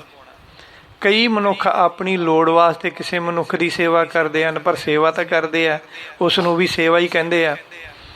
ਜਾਂ ਦੁੱਖਾਂ ਦੇ ਡਰ ਤੋਂ ਅਤੇ ਪ੍ਰਲੋਕ ਦੀ ਸਹਾਇਤਾ ਵਾਸਤੇ ਗੁਰੂ ਦੀ ਸੇਵਾ ਕਰਨੀ। ਸੋ ਇਸ ਤਰ੍ਹਾਂ ਇਹ ਸੇਵਾ ਸ਼ਬਦ ਹੈ, ਇੱਕ ਸੇਵਾ ਦਾ ਗੁਣ ਹੈ। ਭਗਤੀ ਦਾ ਮਤਲਬ ਕਿ ਸਿਮਰਨ, ਸਿਮਰਨ ਮਤਲਬ ਚਿੰਤਨ, ਯਾਦ, ਸਿਮਰਨ ਕਰਨਾ, ਚਿੰਤਨ ਕਰਨਾ, ਯਾਦ ਕਰਨਾ, ਵਾਹਿਗੁਰੂ ਦਾ ਚਿੰਤਨ ਕਰਨਾ, ਵਾਹਿਗੁਰੂ ਨੂੰ ਯਾਦ ਕਰਨਾ। ਸੋ ਭਗਤੀ ਹੈ। ਮਨੁੱਖਾਂ ਨੂੰ ਜਦੋਂ ਆਪਣੇ ਅੰਦਰ ਦੀ ਸੋਝੀ ਪੈ ਜਾਂਦੀ ਹੈ ਕਿ ਮੈਨੂੰ ਬਣਾਉਣ ਵਾਲਾ ਵਾਹਿਗੁਰੂ, ਮੈਨੂੰ ਚਲਾਉਣ ਵਾਲਾ ਵਾਹਿਗੁਰੂ ਹੈ, ਤਾਂ ਉਹ ਉਸ ਰਚਨਹਾਰ ਪਰਮਾਤਮਾ ਦਾ ਨਾਮ ਲੈ ਲੈ ਕੇ ਉਸ ਵਾਹਿਗੁਰੂ ਦਾ ਧੰਨਵਾਦ ਕਰਦਾ, ਜਾਣੀ ਯਾਦ ਕਰਦਾ, ਜਿਸ ਨੂੰ ਅਸੀਂ ਭਗਤੀ ਕਹਿ ਦਿੰਦੇ ਹਾਂ। ਸੋ ਇਸ ਤਰ੍ਹਾਂ ਦੇ ਨਾਲ ਜੋ ਹਨ ਸਾਡੇ ਸਰੀਰ ਦੇ ਅੰਦਰ ਇਹ ਸਾਰੇ ਤੱਤ ਕੰਮ ਕਰਦੇ ਆ। 10 ਇੰਦਰੀਆਂ ਜਾਂ ਇੰਦਰੀਆ ਹੈ ਨਾ, ਅੱਗੇ ਜਾ ਕੇ 10 ਇੰਦਰੀ ਜਾਂ ਇੰਦਰੀਆਂ। ਪਰਮਾਤਮਾ ਨੇ ਜਗਤ ਦੀ ਰਚਨਾ ਸਮੇਂ, ਪਰਮਾਤਮਾ ਨੇ ਜਗਤ ਦੀ ਰਚਨਾ ਬੜੇ ਸੁੰਦਰ ਤਰੀਕੇ ਨਾਲ ਕੀਤੀ ਆ। 84 ਲੱਖ ਜੂਨਾਂ ਬਣਾ ਕੇ ਕਈ ਤਰ੍ਹਾਂ ਦੇ ਜੀਵ ਪੈਦਾ ਕੀਤੇ ਆ, ਜਿਨ੍ਹਾਂ ਨੂੰ ਪੈਦਾ ਕਰਨ ਵਾਸਤੇ ਪਰਮਾਤਮਾ ਨੇ 4 ਹਿੱਸਿਆਂ ਵਿੱਚ ਵੰਡਿਆ। ਜੀਵਾਂ ਨੂੰ ਪੈਦਾ ਕਰਨ ਦਾ ਤਰੀਕਾ ਪਰਮਾਤਮਾ ਨੇ 4 ਹਿੱਸਿਆਂ ਵਿੱਚ ਵੰਡਿਆ, ਜਿਸ ਨੂੰ ਅਸੀਂ ਖਾਣੀਆਂ ਕਹਿੰਦੇ ਆ। ਜਿਵੇਂ ਅੰਨਜ, 4 ਖਾਣੀਆਂ ਹਨ ਜੋ ਪਰਮਾਤਮਾ ਨੇ ਜੀਵ ਪੈਦਾ ਕੀਤੇ ਹਨ। ਸੋ 4 ਤਰੀਕਿਆਂ ਦੇ ਨਾਲ ਹੁੰਦੇ, ਅੰਡਜ, ਜੇਰਜ, ਸੇਤਜ, ਉਤਪੁਜ। 4 ਤਰੀਕਿਆਂ ਨਾਲ ਸੰਸਾਰ ਦੇ ਜੀਵ ਪੈਦਾ ਹੁੰਦੇ ਆ। ਅੰਡਜ ਮਤਲਬ ਆਂਡਿਆਂ ਤੋਂ ਪੈਦਾ ਹੋਣ ਵਾਲੇ, ਜਿਵੇਂ ਕੁੱਕੜ, ਕਬੂਤਰ, ਚਿੜੀ ਆਦਿਕ। ਜੇਰਜ ਮਤਲਬ ਮਾਂ ਦੇ ਪੇਟ ਤੋਂ ਪੈਦਾ ਹੋਣ ਵਾਲੇ, ਜਿਵੇਂ ਮਨੁੱਖ, ਗਾਂ, ਮੱਝ, ਹਾਥੀ, ਘੋੜਾ, ਕੁੱਤਾ, ਬਿੱਲੀ ਵਗੈਰਾ। ਸੋ ਸੇਤਜ ਤੋਂ ਮਤਲਬ ਹੈ ਜਿਵੇਂ ਮੁੜਕੇ ਜਾਂ ਪਸੀਨੇ ਜਾਂ ਭਾਫ, ਸਟੀਮ ਦੇ ਨਾਲ ਪੈਦਾ ਹੋਣ ਵਾਲੇ ਜੀਵ, ਜਿਵੇਂ ਜੂਆਂ ਜਾਂ ਪੱਕੇ ਹੋਏ ਬਾਸੀ ਭੋਜਨ ਵਿੱਚ ਗੰਦੀ ਮੁਸ਼ਕ ਨਾਲ ਸੁੰਡੀਆਂ ਆਦਿਕ ਪੈਦਾ ਹੋ ਜਾਂਦੇ ਆ, ਜਿਵੇਂ ਮੱਛਰ ਪੈਦਾ ਹੋ ਜਾਂਦਾ। ਇਹ ਸੇਤਜ ਖਾਣੀ ਆ। ਸੋ ਇਸ ਤਰ੍ਹਾਂ ਦੇ ਨਾਲ ਉਤਪੁਜ, ਜੋ ਚੀਜ਼ਾਂ ਧਰਤੀ ਵਿੱਚੋਂ ਪੈਦਾ ਹੁੰਦੀਆਂ ਹਨ ਉਹਨੂੰ ਉਤਪੁਜ ਕਹਿੰਦੇ ਆ। ਜਿਵੇਂ ਰੁੱਖ ਪੈਦਾ ਹੁੰਦੇ, ਗਾਜਰ, ਮੂਲੀ, ਆਲੂ ਆਦਿਕ, ਇਹ ਸਾਰੇ ਧਰਤੀ 'ਚੋਂ ਪੈਦਾ ਹੁੰਦੇ, ਇਹ ਉਤਪੁਜ ਹਨ। ਇਹ 4 ਖਾਣੀਆਂ ਹਨ। ਇਹਨਾਂ ਵਿੱਚੋਂ ਉਤਪੁਜ ਨਾਮ ਦੀ ਜੋ ਖਾਣੀ ਹੈ, ਉਸ ਦੀਆਂ ਬਣੀਆਂ ਹੋਈਆਂ ਚੀਜ਼ਾਂ ਹੀ ਲੋਕਾਂ ਦੀ ਵਰਤੋਂ ਵਿੱਚ ਆਉਂਦੀਆਂ, ਜਿਵੇਂ ਸਬਜ਼ੀਆਂ, ਕਣਕ, ਮਿਰਚ ਮਸਾਲੇ, ਫਲ ਫਰੂਟ ਆਦਿਕ। ਇਹਨਾਂ ਨਾਲ ਮਨੁੱਖ ਜ਼ਿੰਦਗੀ ਭਰ ਰਿਸ਼ਟ ਪੁਸ਼ਟ ਅਤੇ ਤੰਦਰੁਸਤ ਰਹਿੰਦਾ। ਗੁਰੂ ਜੀ ਗੁਰਬਾਣੀ ਵਿੱਚ ਦੱਸਦੇ ਹਨ ਕਿ ਧਰਤੀ ਚੀਜੀ ਕੇ ਕਰੇ, ਜਿਸ ਵਿੱਚ ਸਭ ਕੁਛ ਹੋਏ। ਜਿਹੜੀ ਉਤਪਜ ਵਸਤੂ ਹੈ, ਖਾਣੀ ਹੈ, ਧਰਤੀ ਵਿੱਚੋਂ ਪੈਦਾ ਹੁੰਦੀ ਹੈ। ਗੁਰੂ ਸਾਹਿਬ ਕਹਿੰਦੇ ਧਰਤੀ ਚੀਜੀ ਕੇ ਕਰੇ, ਜਿਸ ਵਿੱਚ ਸਭ ਕੁਛ ਹੋਏ। ਧਰਤੀ 'ਚ ਹੀ ਸਭ ਕੁਛ ਹੁੰਦਾ। ਫਿਰ ਇਹ ਜਿਹੜੇ ਖਾਣੀ ਦੀ ਗੱਲ ਕਰਦੇ ਕਿ ਗਾਵਣ ਤੁਧ ਨੂੰ ਖਾਣੀ ਚਾਰੇ, ਸਤਿਗੁਰੂ ਕਹਿੰਦੇ ਹੇ ਵਾਹਿਗੁਰੂ ਤੇਰੇ ਨਾਮ ਨੂੰ 4 ਖਾਣੀਆਂ ਗਾਉਂਦੀਆਂ ਹਨ। ਅਤੇ ਕਿਹੜੀਆਂ 4 ਖਾਣੀਆਂ? ਗੁਰੂ ਦਸਵੇਂ ਪਾਤਸ਼ਾਹ ਜੀ 24 ਸਾਹਿਬ ਵਿੱਚ ਕਹਿੰਦੇ ਅੰਡਜ, ਜੇਰਜ, ਸੇਤਜ, ਕੀਨੀ, ਉਤਪੁਜ ਖਾਣ ਬਹੁਰ ਰਚ ਦੀਨੇ। ਇਸ ਤਰ੍ਹਾਂ ਦੇ ਨਾਲ ਅੰਡਜ, ਜੇਰਜ ਅਤੇ ਸੇਤਜ ਪੈਦਾ ਕੀਤੀ। ਫਿਰ ਉਤਪੁਜ ਖਾਣੀ ਪੈਦਾ ਕੀਤੀ। ਉਤਪੁਜ ਖਾਣ ਮਤਲਬ ਖਾਣੀ। ਇਹ 4 ਖਾਣੀਆਂ ਪੈਦਾ ਕਰਕੇ ਬਹੁਰ ਰਚ ਦੀਨੇ। ਫਿਰ ਬਹੁਤ ਤਰੀਕਿਆਂ ਦੇ ਨਾਲ ਦੁਨੀਆ ਦੀ ਸਿਰਜਣਾ ਕੀਤੀ।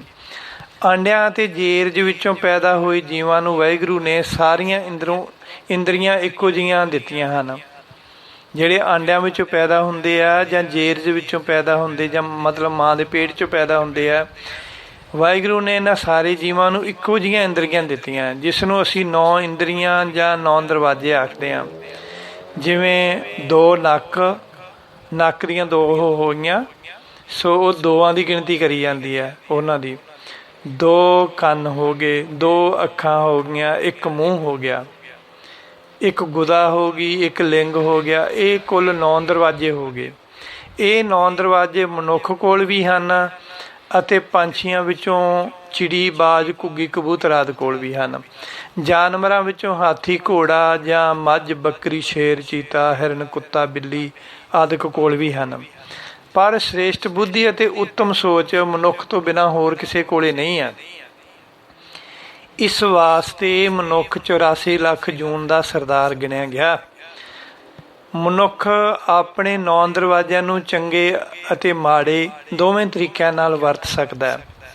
ਬਾਕੀ ਜੋ ਗੁਰਬਾਣੀ ਵਿੱਚ 10ਵੇਂ ਦੁਆਰ ਦੀ ਗੱਲ ਕੀਤੀ ਹੈ, ਉਸ ਦਾ ਵੀ ਮਨੁੱਖਾ ਜਨਮ ਤੋਂ ਬਿਨਾਂ ਖੁੱਲ੍ਹਣਾ ਅਸੰਭਵ ਹੈ। ਇਹ ਸਾਰਾ ਕੁਝ ਮਨੁੱਖ ਦੇ ਹਿੱਸੇ ਵਿੱਚ ਆਇਆ। ਸਤਿਗੁਰੂ ਜੀ 10ਵੇਂ ਦੁਆਰ ਵਾਸਤੇ ਬਚਨ ਕਰਦੇ ਕਿ 10ਵੇਂ ਦੁਆਰ ਕੁੰਜੀ ਜਬ ਦੀਜੈ, ਤੋ ਦਿਆਲ ਕੋ ਦਰਸ਼ਨ ਕੀਜੈ। ਹੈ ਨਾ, ਇਹ ਮਨੁੱਖ ਕੋਲ ਹੀ ਅਧਿਕਾਰ ਹੈਗਾ। ਤਾਂ ਭਾਵ ਬ੍ਰਹਮ ਗਿਆਨ ਦੀ ਚਾਬੀ ਨਾਲ ਹੀ 10ਵਾਂ ਦੁਆਰ ਖੁੱਲ੍ਹਦਾ ਹੈ ਅਤੇ ਫਿਰ ਦਿਆਲੂ ਪ੍ਰਭੂ ਦੇ ਦਰਸ਼ਨ ਕਰ ਸਕਦੇ ਹਾਂ। ਆਮ ਭਾਸ਼ਾ ਅਤੇ ਕੁਝ ਵਿਦਵਾਨਾਂ ਦੇ ਕਥਨ ਅਨੁਸਾਰ 9 ਦਰਵਾਜ਼ਿਆਂ ਨੂੰ ਹੀ 9 ਇੰਦਰੀਆਂ ਕਿਹਾ ਜਾਂਦਾ, ਪਰ ਵਿਦਵਾਨ ਲੋਕ ਇਹਨਾਂ ਵਿੱਚ ਮੂੰਹ, ਅੱਖਾਂ ਅਤੇ ਕੰਨਾਂ ਦੀ ਗਿਣਤੀ ਕਈਆਂ ਥਾਵਾਂ 'ਤੇ ਕਰਦੇ ਹਨ। ਜਿਵੇਂ ਕਰਮ ਇੰਦਰੀ ਅਤੇ ਗਿਆਨ ਇੰਦਰੀਆਂ ਆਦਿਕ ਵਿੱਚ ਇਹਨਾਂ ਦੀ ਗਿਣਤੀ 2 ਵਾਰ ਕੀਤੀ ਜਾਂਦੀ ਹੈ। ਪਰ ਗੁਰਬਾਣੀ ਅਨੁਸਾਰ 9 ਦਰਵਾਜ਼ੇ ਇਹ ਹਨ। ਗੁਰੂ ਜੀ ਕਹਿੰਦੇ ਹਨ ਕਿ 9 ਦੁਆਰੇ ਪ੍ਰਗਟ ਕੀਏ, 10ਵਾਂ ਗੁਪਤ ਰਖਾਇਆ। ਫਿਰ ਅੱਗੇ ਕਹਿੰਦੇ 10ਵਾਂ ਦੁਆਰਾ ਅਗਮ ਅਪਾਰਾ, ਪਰਮ ਪੁਰਖ ਕੀ ਘਾਟੀ। ਸੋ ਸਰੀਰ ਕਰਕੇ ਜਿਨ੍ਹਾਂ ਅੰਗਾਂ ਨਾਲ ਚੱਲਦੇ ਫਿਰਦੇ ਹਾਂ, ਦੇਖਦੇ ਸੁਣਦੇ ਹਾਂ ਜਾਂ ਕੰਮ ਕਾਰ ਕਰਦੇ ਹਾਂ, ਇਹਨਾਂ ਨੂੰ ਇੰਦਰੀ ਜਾਂ ਇੰਦਰੀਆਂ ਕਿਹਾ ਜਾਂਦਾ। ਗੁਰਬਾਣੀ ਅਨੁਸਾਰ 10 ਇੰਦਰੀ ਕਰ ਰਾਖੈ ਵਾਸ, ਤਾਕੈ ਆਤਮੈ ਹੋਏ ਪ੍ਰਗਾਸ। ਜਿਵੇਂ ਨੱਕ, ਕੰਨ, ਗੁਦਾ, ਲਿੰਗ, ਹੱਥ, ਪੈਰ, ਨੇਤਰ, ਚਮੜੀ ਆਦਿਕ, ਇਹ 10 ਗਿਣੇ ਹਨ। ਕਈਆਂ ਨੇ ਇਹਨਾਂ ਦੀ ਗਿਣਤੀ 15 ਵੀ ਕੀਤੀ ਹੈ। ਜਿਵੇਂ 5 ਗਿਆਨ ਇੰਦਰੀ, 5 ਕਰਮ ਇੰਦਰੀ, 5 ਪ੍ਰਾਣ ਇੰਦਰੀ। ਸਰੀਰ ਕਰਕੇ ਹੀ ਇਹਨਾਂ ਦੀ ਬਣਾਵਟ ਹੈ ਅਤੇ ਇਹਨਾਂ ਕਰਕੇ ਸਰੀਰ ਦੀ ਬਣਾਵਟ ਜਾਂ ਹੁੰਦਾ। ਪਰ ਗੁਰੂ ਜੀ ਜੀਵਨ ਦੇ ਸੁਧਾਰ ਵਾਸਤੇ ਇਹ ਵੀ ਬਚਨ ਕਰਦੇ ਹਨ ਕਿ ਜਾਗਤ ਰਹਿ ਨ ਅਲੀਆ ਭਾਖੈ, ਪੰਚੋ ਇੰਦਰੀ ਬਸ ਕਰ ਰਾਖੈ। ਭਾਵ ਕਿ ਗੁਰੂ ਦਾ ਸੇਵਕ ਖਬਰਦਾਰ ਰਹਿੰਦਾ ਅਤੇ ਝੂਠ ਨਹੀਂ ਬੋਲਦਾ। ਆਪਣੇ 5 ਅੰਗਾਂ ਭਾਵ 5 ਇੰਦਰੀਆਂ ਨੂੰ ਆਪਣੇ ਅਖਤਿਆਰ ਵਿੱਚ ਰੱਖਦਾ। 5 ਅੰਗਾਂ ਤੋਂ ਭਾਵ ਕਿ ਪੰਜ ਅੰਗਾਂ ਤੋਂ ਭਾਵ ਕਿ ਅੱਖਾਂ 1, ਕੰਨ 1, ਹੱਥ ਪੈਰ 1, ਇਹਨਾਂ ਦੀ ਗਿਣਤੀ 1 ਵਿੱਚ ਕੀਤੀ ਹੈ। ਇੱਥੇ ਇਹਨਾਂ ਦੀ ਗਿਣਤੀ 1 ਦੇ ਵਿੱਚ ਕੀਤੀ ਹੈ ਕਿ ਅੱਖਾਂ ਤਾਂ 2 ਇਕੱਠੀਆਂ ਦੇਖਦੀਆਂ, ਪਰ ਗਿਣਤੀ 1 ਹੋਊਗੀ। ਚੰਗਾ ਮਾੜਾ ਦੇਖਣਾ, ਅਖਤਿਆਰ ਤੋਂ ਬਾਹਰ ਹੋਣਾ ਜਾਂ ਅਖਤਿਆਰ ਦੇ ਵਿੱਚ ਕੰਟਰੋਲ ਵਿੱਚ ਰੱਖਣਾ। ਜਿਨ੍ਹਾਂ ਦੀਆਂ ਅੱਖਾਂ ਕੰਟਰੋਲ ਤੋਂ ਬਾਹਰ ਹੋ ਜਾਂਦੀਆਂ ਮਾੜਾ ਦੇਖਦੀਆਂ, ਜਿਨ੍ਹਾਂ ਦੀਆਂ ਅੱਖਾਂ ਕੰਟਰੋਲ ਦੇ ਵਿੱਚ ਰਹਿੰਦੀਆਂ ਉਹ ਚੰਗਾ ਦੇਖਦੀਆਂ। ਸੋ ਇਹਦੀ 1 ਗਿਣਤੀ, ਅੱਖਾਂ ਦੀ 1 ਗਿਣਤੀ, ਕੰਨਾਂ ਦੀ 1 ਗਿਣਤੀ, ਹੱਥ ਪੈਰ ਦੀ 1 ਗਿਣਤੀ। ਸੋ ਇਸ ਤਰ੍ਹਾਂ ਦੇ ਨਾਲ ਇਹਨਾਂ ਦੀ ਇੰਦਰੀਆਂ ਦੀ ਗਿਣਤੀ ਕੀਤੀ ਆ, 1 ਵਿੱਚ ਕੀਤੀ ਹੈ। ਅਤੇ ਮੂੰਹ 1 ਅਤੇ ਲਿੰਗ 1, 3 ਇਹ ਹੋ ਗਏ, 1 ਮੂੰਹ ਹੋ ਗਿਆ, ਚੌਥਾ ਅਤੇ 5ਵਾਂ ਲਿੰਗ ਹੋ ਗਿਆ।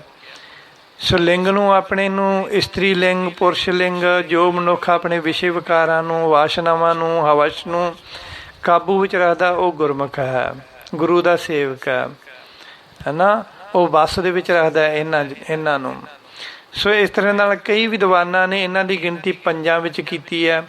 ਗੁਰੂ ਜੀ ਕਹਿੰਦੇ ਹਨ ਕਿ ਜੇ ਸਿੱਖ ਇਹਨਾਂ 5 ਨੂੰ ਹੀ ਆਪਣੇ ਅਖਤਿਆਰ ਭਾਵ ਵਸ ਵਿੱਚ ਰੱਖੇ ਤਾਂ ਗੁਰੂ ਦੀ ਖੁਸ਼ੀ ਦੇ ਨਾਲ ਨਾਲ ਉਹ ਉੱਚ ਪਦਵੀ ਪ੍ਰਾਪਤ ਕਰ ਲੈਂਦਾ। ਹੁਣ ਆਪਾਂ ਵਿਦਵਾਨਾਂ ਅਨੁਸਾਰ ਇੰਦਰੀਆਂ ਦੀ ਗਿਣਤੀ ਕਰਦੇ ਹਾਂ। ਇੰਦਰੀਆਂ ਦਾ ਵੇਰਵਾ ਇਸ ਤਰ੍ਹਾਂ ਵੀ 5 ਗਿਆਨ ਇੰਦਰੀ, ਕੰਨ, ਚਮੜੀ, ਨੇਤਰ, ਨਾਸਾਂ, ਜੀਵ। 5 ਕਰਮ ਇੰਦਰੀ, ਮੁੱਖ, ਹੱਥ ਪੈਰ, ਗੁਦਾ, ਲਿੰਗ। 5 ਪ੍ਰਾਣ ਇੰਦਰੀ, ਪ੍ਰਾਣ, ਅਪਾਨ, ਸਮਾਨ, ਉਦਾਨ, ਵਿਆਨ।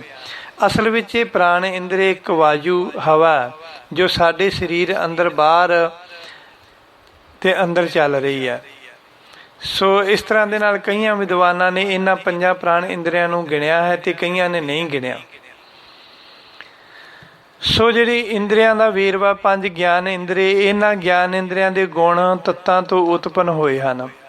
ਇਹਨਾਂ ਪੰਜ ਗਿਆਨ ਇੰਦਰੀਆਂ ਦੇ ਗੁਣ ਤੱਤਾਂ ਤੋਂ ਪੈਦਾ ਹੋਏ ਹਨ। ਤੱਤ ਦਾ ਮਤਲਬ ਹੁੰਦਾ ਹੈ ਉਸ ਵਰਗਾ, ਉਸ ਦੀ ਤਰ੍ਹਾਂ, ਉਸ ਵਾਂਗੂ, ਜਾਂ ਕਿਸੇ ਚੀਜ਼ ਵਿੱਚੋਂ ਨਿਕਲਿਆ ਹੋਇਆ ਸੁਭਾਅ। ਜਿਵੇਂ ਅਸੀਂ ਕਹਿੰਦੇ ਹਾਂ ਕਿ ਸਾਡਾ ਸਰੀਰ ਪੰਜ ਤੱਤਾਂ ਦਾ ਪੁਤਲਾ ਹੈ, ਅਤੇ ਉਹ ਪੰਜ ਤੱਤ ਇਹ ਹਨ: ਆਕਾਸ਼, ਵਾਯੂ, ਅਗਨੀ, ਜਲ, ਧਰਤੀ। ਸੋ ਇਹਨਾਂ ਪੰਜਾਂ ਤੱਤਾਂ ਦਾ ਗੁਣ ਸੁਭਾਅ ਸਾਡੇ ਸਰੀਰ ਦੇ ਇੰਦਰੀਆਂ ਵਿੱਚ ਦਿਖਾਈ ਦਿੰਦਾ ਹੈ। ਜਿਵੇਂ ਕੰਨ, ਕੰਨਾਂ ਦਾ ਕੰਮ ਸੁਣਨਾ ਹੈ, ਕਿਉਂਕਿ ਹਰ ਤਰ੍ਹਾਂ ਦਾ ਬੁਰਾ ਭਲਾ ਗਿਆਨ ਅਥਵਾ ਹਰ ਪ੍ਰਕਾਰ ਦੀ ਸਿੱਖਿਆ ਕੰਨਾਂ ਦੁਆਰਾ ਸੁਣ ਕੇ ਹਾਸਲ ਕੀਤੀ ਜਾਂਦੀ ਹੈ। ਇਸ ਲਈ ਕੰਨਾਂ ਦੇ ਵਿੱਚ ਆਕਾਸ਼ ਦਾ ਤੱਤ ਹੈਗਾ। ਚਮੜੀ, ਤਵਚਾ, ਇਸ ਇੰਦਰੀ ਦਾ ਕੰਮ ਹਰ ਇੱਕ ਚੀਜ਼ ਨਾਲ ਸਪਰਸ਼ ਕਰਕੇ ਤੱਤੇ ਠੰਡੇ ਦੀ ਪਰਖ ਕਰਨਾ ਇਸ ਇੰਦਰੀ ਦਾ ਧਰਮ ਅਤੇ ਕੰਮ ਹੈ। ਇਸ ਲਈ ਇਸ ਵਿੱਚ ਵਾਯੂ ਦੀ, ਹਵਾ ਦਾ ਤੱਤ ਗੁਣ ਹੈ। ਸੋ ਨੇਤਰ ਜਾਂ ਅੱਖਾਂ ਕਹਿ ਲਓ, ਇਸ ਇੰਦਰੀ ਦਾ ਕੰਮ ਹੈ ਰੂਪ ਆਦਿਕ ਦੇਖਣਾ, ਚੰਗੀ ਮਾੜੀ ਚੀਜ਼ ਦੇਖ ਕੇ ਮਾਲੂਮ ਕਰਨੀ, ਕਿਸੇ ਦੇ ਚਿਹਰੇ ਦੇ ਹਾਵ ਭਾਵ ਦੇਖ ਕੇ ਅੰਦਾਜ਼ਾ ਲਾਉਣਾ। ਰੰਗਾਂ ਦੀ ਪਹਿਚਾਣ ਇਸ ਇੰਦਰੀ ਦੁਆਰਾ ਹੀ ਕੀਤੀ ਜਾਂਦੀ ਹੈ। ਰਸਨਾ ਭਾਵ ਜੀਵ, ਇਸ ਇੰਦਰੀ ਦਾ ਕੰਮ ਹੈ ਹਰ ਚੀਜ਼ ਦੇ ਸਵਾਦ ਦੀ ਪ੍ਰੀਖਿਆ ਕਰਨੀ, ਚੰਗਾ, ਮਾੜਾ, ਖੱਟਾ, ਕੌੜਾ, ਕਸੈਲਾ, ਮਿੱਠਾ ਆਦਿਕ। ਇਹ ਖਾਣਯੋਗ ਚੀਜ਼ਾਂ ਨੂੰ ਅੰਦਰ ਜਾਣ ਦਿੰਦਾ ਹੈ ਅਤੇ ਨਾ ਖਾਣਯੋਗ ਚੀਜ਼ਾਂ ਨੂੰ ਥੂ ਥੂ ਕਰਕੇ ਥੁੱਕ ਦਿੰਦਾ ਹੈ। ਸੋ ਇਸ ਤਰ੍ਹਾਂ ਇਸ ਦੇ ਵਿੱਚ, ਜੀਵ ਦੇ ਵਿੱਚ ਵੀ ਇਹ ਇੰਦਰੀ ਦਾ ਕੰਮ ਹੈ। ਇਸ ਲਈ ਇੰਦਰਾ ਜਲ ਦਾ ਤੱਤ ਹੈ। ਸੋ ਜੋ ਨਾਸਾਂ ਹਨ, ਇਸ ਇੰਦਰੀ ਦਾ ਕੰਮ ਹੈ ਕਿ ਸੁੰਘ ਕੇ ਚੀਜ਼ ਦੀ ਪਹਿਚਾਣ ਕਰਨੀ, ਚੀਜ਼ ਖਾਣਯੋਗ ਹੈ ਕਿ ਨਹੀਂ। ਕਈ ਚੀਜ਼ਾਂ ਬਹੀਆਂ ਬਾਸੀਆਂ ਹੋ ਕੇ ਸਰੀਰ ਨੂੰ ਨੁਕਸਾਨ ਦਿੰਦੀਆਂ। ਨਾਸਾਂ ਦੇ ਰਾਹੀਂ ਸੁੰਘ ਕੇ ਅਸੀਂ ਖਾਣੋਂ ਹਟ ਜਾਂਦੇ ਹਾਂ। ਅਸੀਂ ਬਾਗ ਵਿੱਚ ਜਾਈਏ ਤਾਂ ਇਸੇ ਇੰਦਰੀ ਦੇ ਰਾਹੀਂ ਵਾਸ਼ਨਾ, ਖੁਸ਼ਬੂ ਨੂੰ ਸੁੰਘ ਕੇ ਪ੍ਰਸੰਨ ਹੋ ਜਾਂਦੇ ਹਾਂ। ਸੋ ਇਹਨਾਂ ਪੰਜਾਂ ਇੰਦਰੀਆਂ ਨੂੰ ਗਿਆਨ ਇੰਦਰੀ ਇਸ ਕਰਕੇ ਕਹਿੰਦੇ ਹਨ ਕਿ ਇਹਨਾਂ ਦੁਆਰਾ ਜੀਵ ਨੂੰ ਹਰ ਤਰ੍ਹਾਂ ਦਾ ਗਿਆਨ ਹੁੰਦਾ। ਸੋ ਇਸ ਨੂੰ ਸ਼ਬਦ, ਸਪਰਸ਼, ਰੂਪ, ਰਸ, ਗੰਧ ਵੀ ਕਹਿੰਦੇ ਹਨ। ਸੋ ਇਸ ਤਰੀਕੇ ਦੇ ਨਾਲ ਅਸੀਂ ਇਹਨਾਂ ਇੰਦਰੀਆਂ ਦੀ ਜਾਣਕਾਰੀ ਕੀਤੀ। ਇਹ ਸਾਡੇ ਸਰੀਰ ਦੇ ਅੰਦਰ ਤੱਤ ਹਨ। ਇਹ ਪੰਜ ਕਰਮ ਇੰਦਰੀ, ਮੁੱਖ, ਹੱਥ, ਪੈਰ, ਗੁਦਾ ਜਾਣੀ ਪਿੱਠ ਜਾਣੀ ਲਿੰਗ, ਇਹ ਸਾਰੇ ਇੰਦਰੀ ਸਾਡੇ ਸਰੀਰ ਵਿੱਚ ਤਰ੍ਹਾਂ ਤਰ੍ਹਾਂ ਨਾਲ ਕੰਮ ਕਰਦੇ ਹਨ। ਸੋ ਜਿਹੜੇ ਪ੍ਰਾਣ ਇੰਦਰੀ, ਇਹ ਵੀ ਸਾਡੇ ਅੰਦਰ ਕੰਮ ਕਰਦੇ ਆ। ਤਾਂ ਇਹ ਹਵਾ ਦੇ ਤਰੀਕੇ ਨਾਲ ਕੰਮ ਕਰਦੇ ਆ। ਜਿਹੜੀ ਪ੍ਰਾਣ ਜਾਣੀ ਹਵਾ, ਜਿਹੜੀ ਹਵਾ ਜਿਹੜੇ ਹਿਰਦੇ ਸਥਾਨ ਵਿੱਚ ਸਾਡੇ ਦਿਲ ਨੂੰ ਚਲਾਉਂਦੀ ਹੈ, ਜੋ ਸਾਡੇ ਅੰਦਰ ਭੁੱਖ ਪਿਆਸ ਦਾ ਕੰਮ ਕਰੇ, ਉਸ ਨੂੰ ਪ੍ਰਾਣ ਹਵਾ ਕਹਿੰਦੇ ਆ।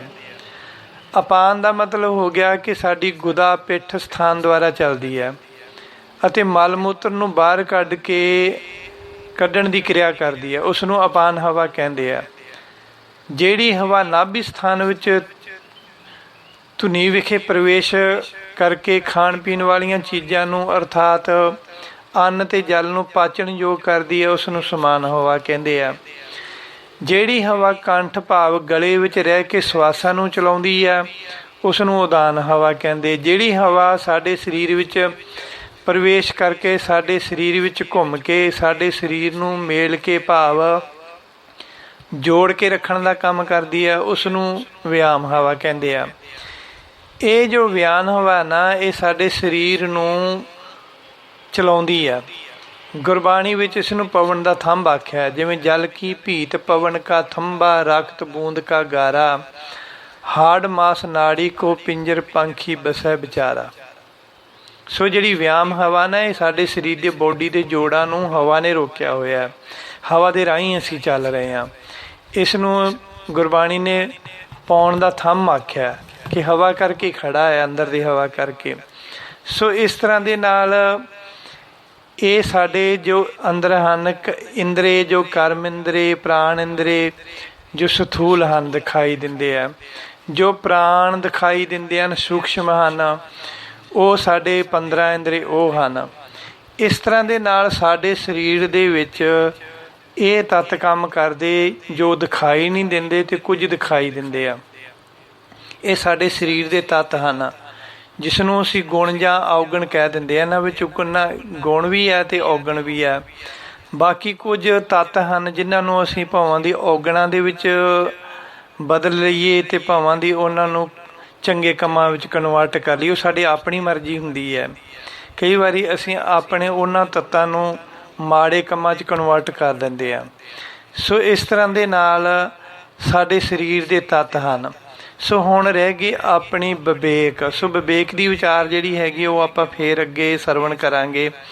ਇੱਥੋਂ ਤੱਕ ਆਪਾਂ ਗਿਆਨ ਇੰਦਰੀਆਂ ਦੀ 15 ਗਿਆਨ ਕਰਮ ਤੇ ਕਰਮ ਇੰਦਰੀਆਂ ਦੀ ਸੋ ਆਪਾਂ ਜਾਣਕਾਰੀ ਪ੍ਰਾਪਤ ਕੀਤੀ। ਹੋਰ 5 ਸੂਖਸ਼ਮਾਂ ਦੀ 15 ਦੀ ਸੂਖਸ਼ਮ ਤੱਤਾਂ ਦੀ ਜਾਣਕਾਰੀ ਪ੍ਰਾਪਤ ਕੀਤੀ ਹੈ।